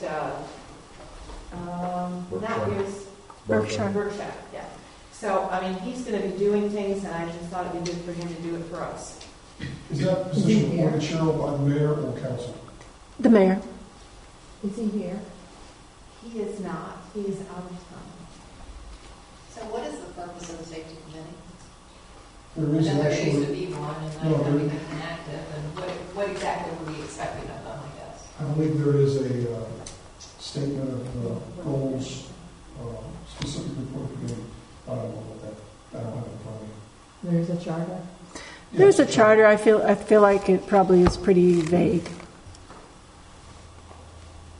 All right, if I need a rule right now. If I'm the one that appoints these people, why is this on the agenda? Because you Do I need have to have a appoint motion it to be in, able to appoint them? in public session, yes. All right. Mhm. I will entertain. No, I don't think we need a motion, we just appoint them. Okay, Mhm. Gordon, you are appointed wherever you are. That's it. All right, I will let him know. Thank you. Now, we only have 2 people on that committee, so are you wanting them to wait until they have 3 before they start meeting? Otherwise, they can never talk to each other without having a quorum? Okay, can they start recruiting people, or do I have to recruit people? You do. Got it. All right, we'll do that. I need to recruit one more person. Mhm. Is that here anymore? They took care of things like National Night Out, which is an annual event. Yeah, we got it. Okay, let's go on to consider the annexation fees, waiving the annex, and that's your talking point, is that right, Ms. Bennett? We had a person contacted us, and this time it happened to be in the neighborhood behind the park, adjacent to the park, where there's a couple of lots in the town, but most of it is not in the town. They can annex in. I just wanted to find out, the last few years, council has waived annexation fees, and I hate to collect $30 annexation fees only to turn around and refund $30 annexation fees. So I just wanted to get your decision before that happens. And it could not only be that neighborhood, it could be people that are in Wesley Oaks are likely to join in. There's still some in Winding Creek that haven't annexed in, and some scattered other ones. So are you asking that the annexation fee be waived if additional parcels in a subdivision that already has some in the village, Mm-hmm. Mm-hmm. as opposed to Yeah, something totally new? there's a council policy on a whole subdivision. Like say there's a subdivision on Newtown Road that none of it is in the village. If they want to come in, they have to have a 95% annexation rate, which is really hard to get unless you change that policy for that subdivision. This helps close the little donor holes that we have in Wesley Chapel. And we've done this, I think, routinely for the last 4 or 5 years, waiving the fee. We can't go out and solicit people to join Wesley Chapel, but we can waive the fees if we'd like them to apply. I'd like to make a motion, we waive the annexation fee of $30 per parcel, To what scope or scale? period. Okay. In a period of time? For This cycle, yes. For this what? For this annexation For cycle. this annexation cycle. Okay. Second. Discussion. So, explain this annexation cycle. Are we talking just this one instance? We do annexations once a year, Okay. and the annexation request has to be into me by January, and then we go through a several-step process to get things annexed, culminating in their annexation effective June 30th, which is when the tax year ends, so that they get a tax bill the next year, and they become a part of the village. How does the county know they leave the county? I notify all kinds of people. Okay. All right, any other discussion? All right, and that show, all in favor? Passes unanimously. Number 18 on the agenda is consider the approval of a final plat for the courtyards at Wesley Chapel, Phase 3, in a bond amount of $1,287,247.26. Ms. Robin, are you speaking to this? Yes. Just so you guys are aware that there will be 2 separate motions, one for final plat approval, one for the bond amount. So on your cover sheet, they are written twice. The courtyards at Wesley Chapel is an existing senior housing community we have off of Cuthbertson Road. It's pretty much across from the school. This is for the final, the third and final phase of this. I'm sure you guys have read through my staff report, and hopefully you guys have looked at it. The staff report that I sent you was before the planning board had done their work, because I had to get your packets to you a little bit earlier. And so I don't have the planning board update specifically written in here. It was unanimous. We did have a lot of discussion on certain things. This subdivision, while I was not here for it, was approved through conditional zoning for senior housing. And I just hearing the talk, it was a contentious issue, and there was lots of discussion on it. The first two phases are, I think the first phase is built out completely, almost, and the second phase is quite a bit. I've been signing a lot of permits. We have Mike Davis from EPCON and Brian Rossi, the engineer, here as well to answer questions. But everything is, final plat has to match the preliminary plat. And it does. There might be some little tweaks here or there. We've changed. There was parking because we had cluster boxes in different places throughout the community when it was originally approved. They've moved all the mailboxes to one space by the clubhouse. And so we still have some parking spaces that we're leaving just to give extra space to the road, but they're not going to be lined as parking spaces. The engineer has reviewed all the stormwater and the grading for this. The trees, the ones that are going to be removed, were supposed to be removed and were approved to be removed. And so it is in keeping. The comments I had on here were just for existing homes in phase 1 and phase 2. There were some issues. I've gotten quite a few calls from different people and different things, but those issues have all been rectified to date. Even the one water issue that we talked about with planning board last month has been rectified at this point. Also, one of my final notes was that Public Works was finalizing their review. We do have approval from Public Works. I did get that. It's dated December 2nd. And so we do have that, so we don't need an extra condition for that. But everything is in keeping. We do have all of our letters of approval for this subdivision. And again, it's finalizing out a larger subdivision. And I will entertain questions, and obviously we have representatives here that can answer questions as well. Some of the representatives would please stand. Right. Yeah. Sure. Or you can stand there if you're free. No, I don't want to come out. Okay. Thank you so much. Absolutely. My name is Mike Davis. I'm Director of Land Development for EPCON Communities. I'm happy to be back in front of this board again with some new faces. One quick comment I'd like to say is I'd like to thank Robin. She came out to one of the HOA boards and met with homeowners. So that means a lot to us. Because we're very proud of our project and value our homeowners. So I'm here to answer any questions you have or any concerns. And of course, Brian Rossi, the engineer, if there's something specific with stormwater, roads, whatever, we're here to answer your questions. Mike? This issue with the mailboxes, has that been resolved to your satisfaction, Ron? Yeah, and it makes the post office happy too to only have one place to go as opposed to 3 or 4 different spots. Yep, there's a parking lot. Yeah, it's at the clubhouse. All right. We also had an issue, because I remember back when we started this, before the rest of the council was here, this tree mitigation issue, has that been satisfied? Mike and I have been working on that.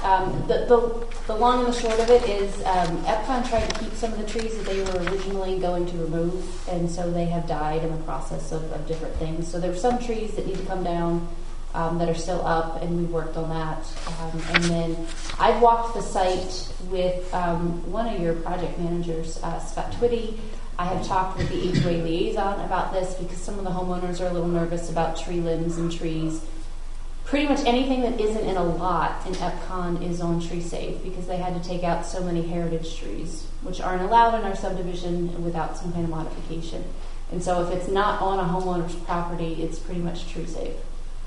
So I've worked with them. I walked the site, like I said, a time or two, and eventually we're going to walk it again just to make sure that all the trees that we're supposed to take out, we're just going to take them out because we said we were, and they're really close to development lines, and make sure all the trees that were planted are doing well. There was a mitigation plan for any of the heritage trees that were removed. Yes. So we'd be not only counting what was removed, but counting what was planted as a replacement. Yep. Internally, we're tracking too. So, and then I run it by. I just want to make Ron run around and start counting trees because I think it's funny. Because I don't have anything else to do. But it gets me out of the office and gets some vitamin D. Yes. Remind me of the census data. Yes, that's what I was going to add. For this neighborhood. So part of the conditions for this is that yearly we get a census count, basically, of who's in there. And I think the exact numbers are 95, 97%, 55 and older. There are 2 residents that are under 55, but they're older than 50. And so that's what we currently have. And then every year, every fall, I think end of summer, beginning of fall, we should get an updated census from them. It was in my planning board, or my planning staff report, which is part of the consent agenda. So that's why I'll put it in there. Mr. Souza, do you have anything you want to add to this since your planning board worked so hard on this? Sure. So some of the things we reviewed and discussed at our last planning board meeting was in reference to when we approved the preliminary plot. That included things like retaining walls and fences. We discussed that and felt satisfied with the answer. We discussed the intersection there in Cuthbertson, and I think we were satisfied with that because we had a lot of discussion about turn lanes and traffic and what have you. But of course, this being phase 3, the final plot, right, we're able to see really a lot of already all the infrastructure's there. So we felt pretty satisfied with everything we discussed. Thank you. David, you have a question? How were the stormwater issues resolved? Scott needs to talk to me specifically about what exactly happened. The home warranty went out to that individual property owner and worked with them. I believe they regraded part of it. I don't know the specific engineering details of it, but the homeowner seemed satisfied as well. And the issues were raised by an individual, one single homeowner? One single homeowner.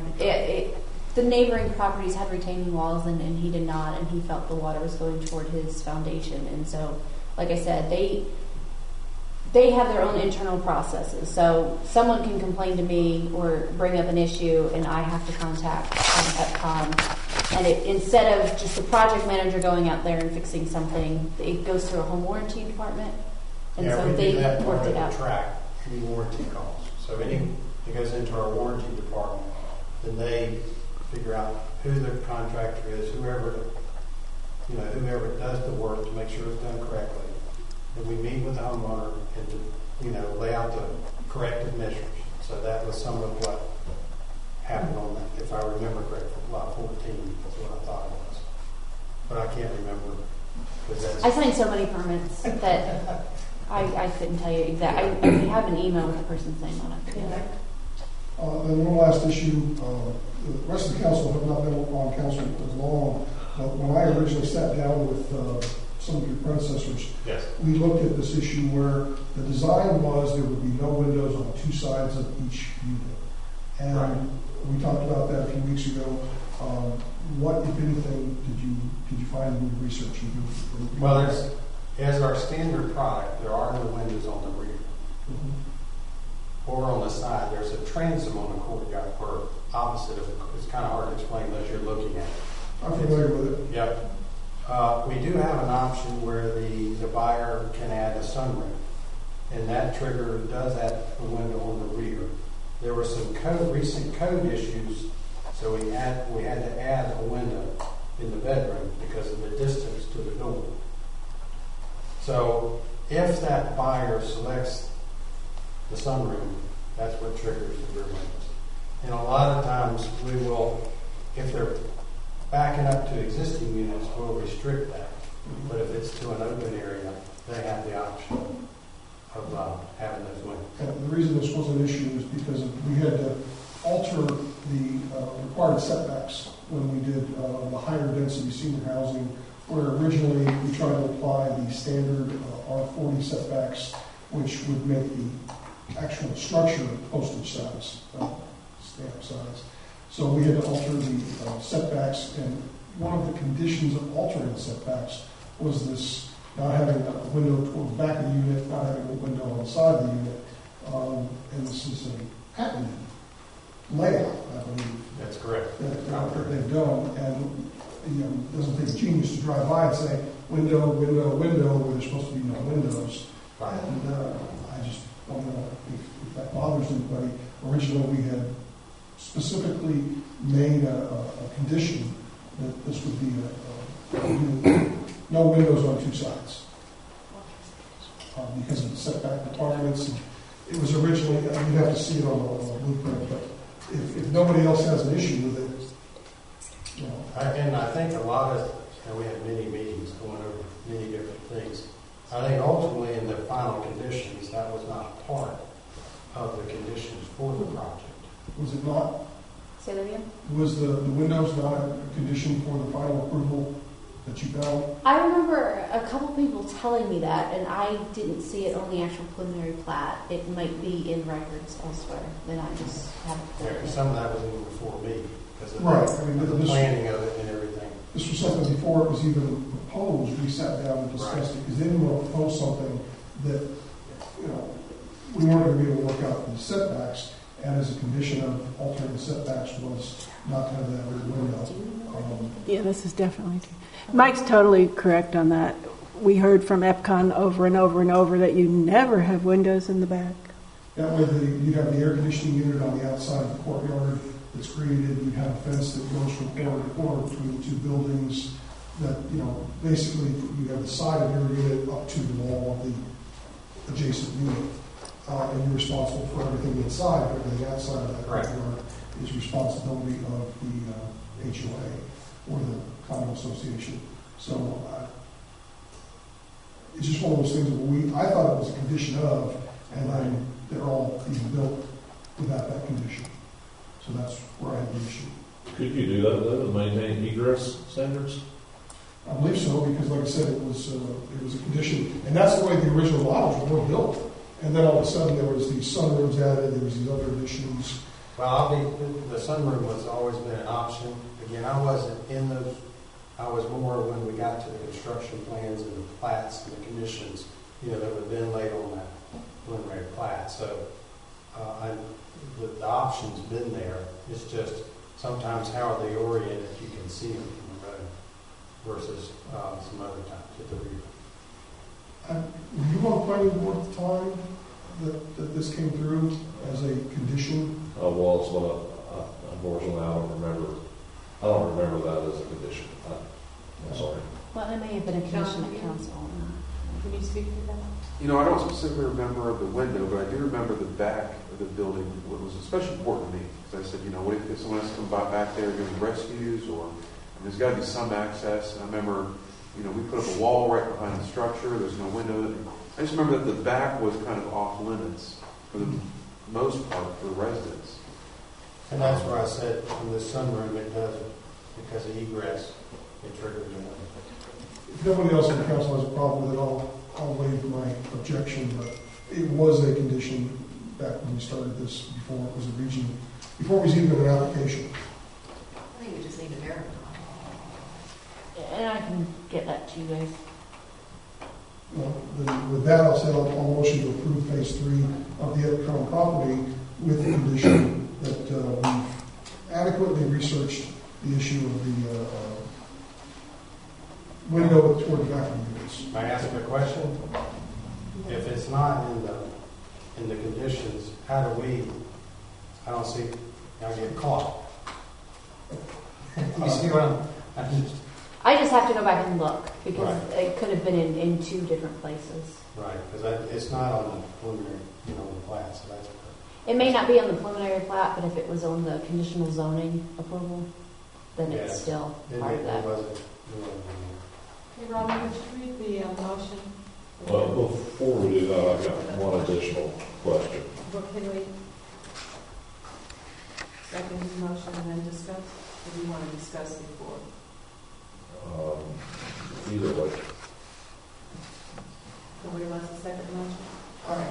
I'll withdraw it. All right, Something thank you. significant to All right, David. simply add.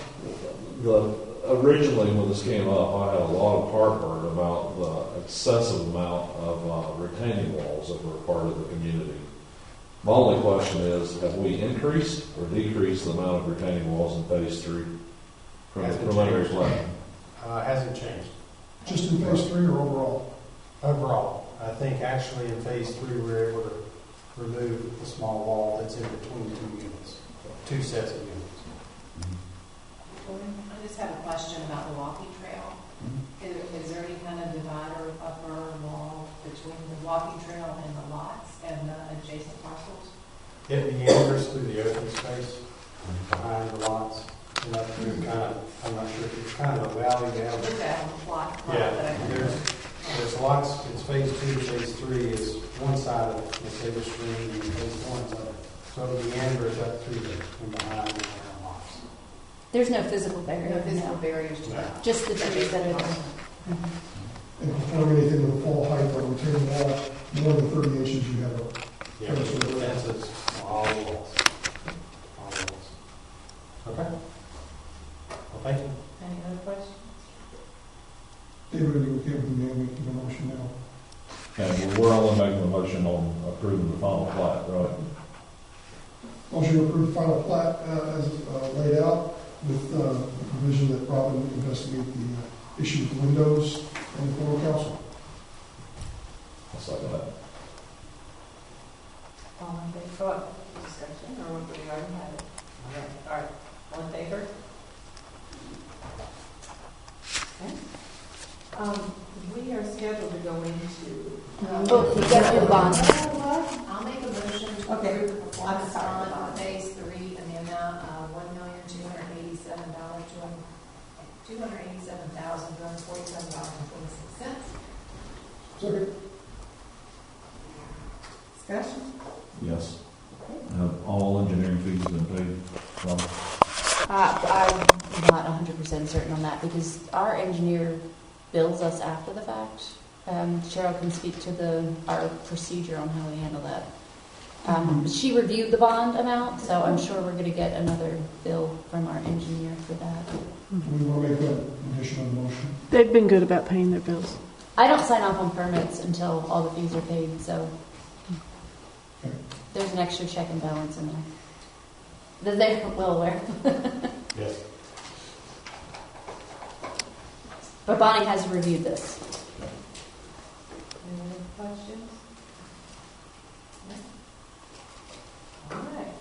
All in favor? Thank you.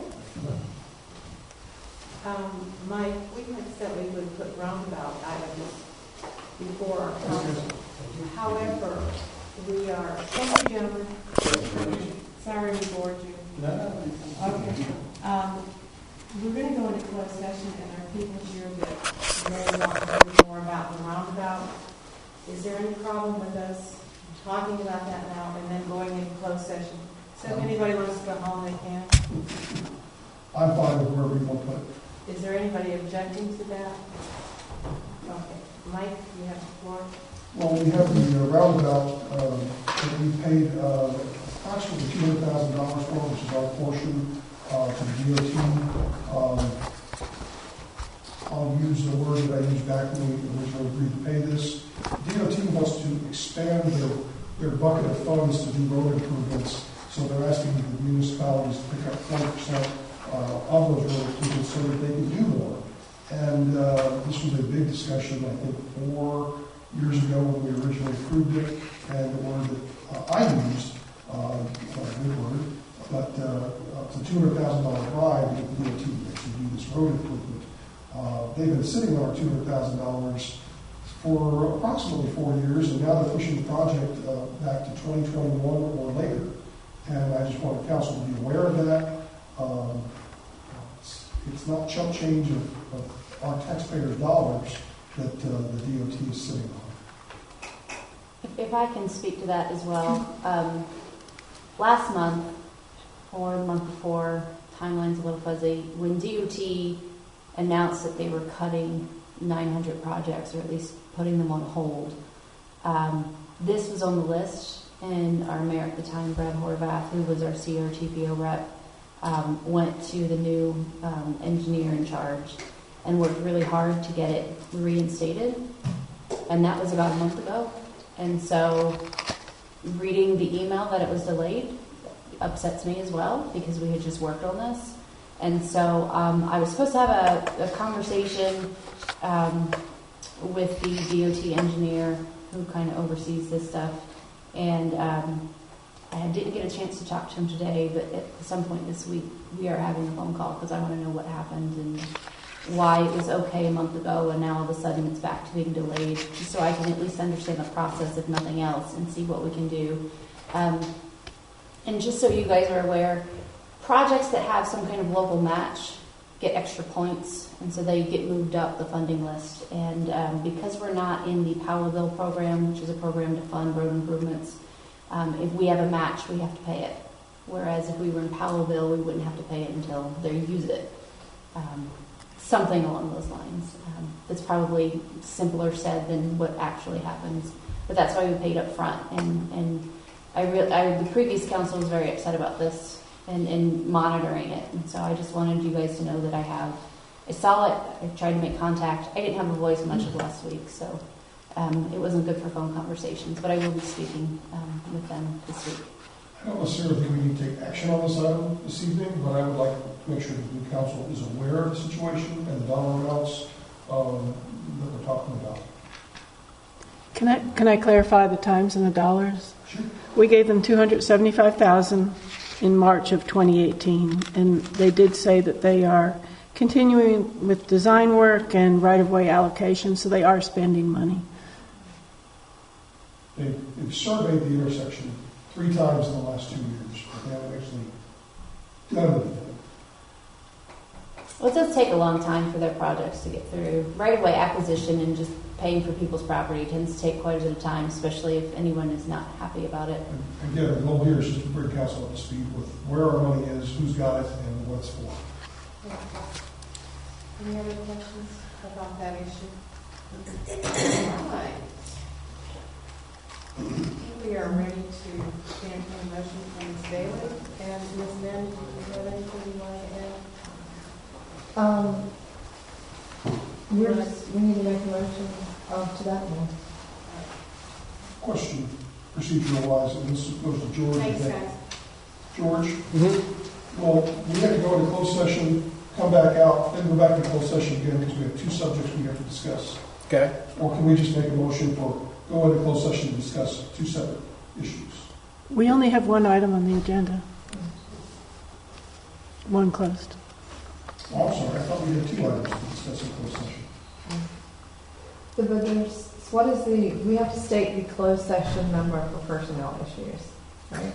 Yes, the statutory reference. Yes, and they're all in one closed session number. Go ahead. So, If it all falls under the same exception to the open meetings law under the closed session rules, then that's fine. good. So what do you say?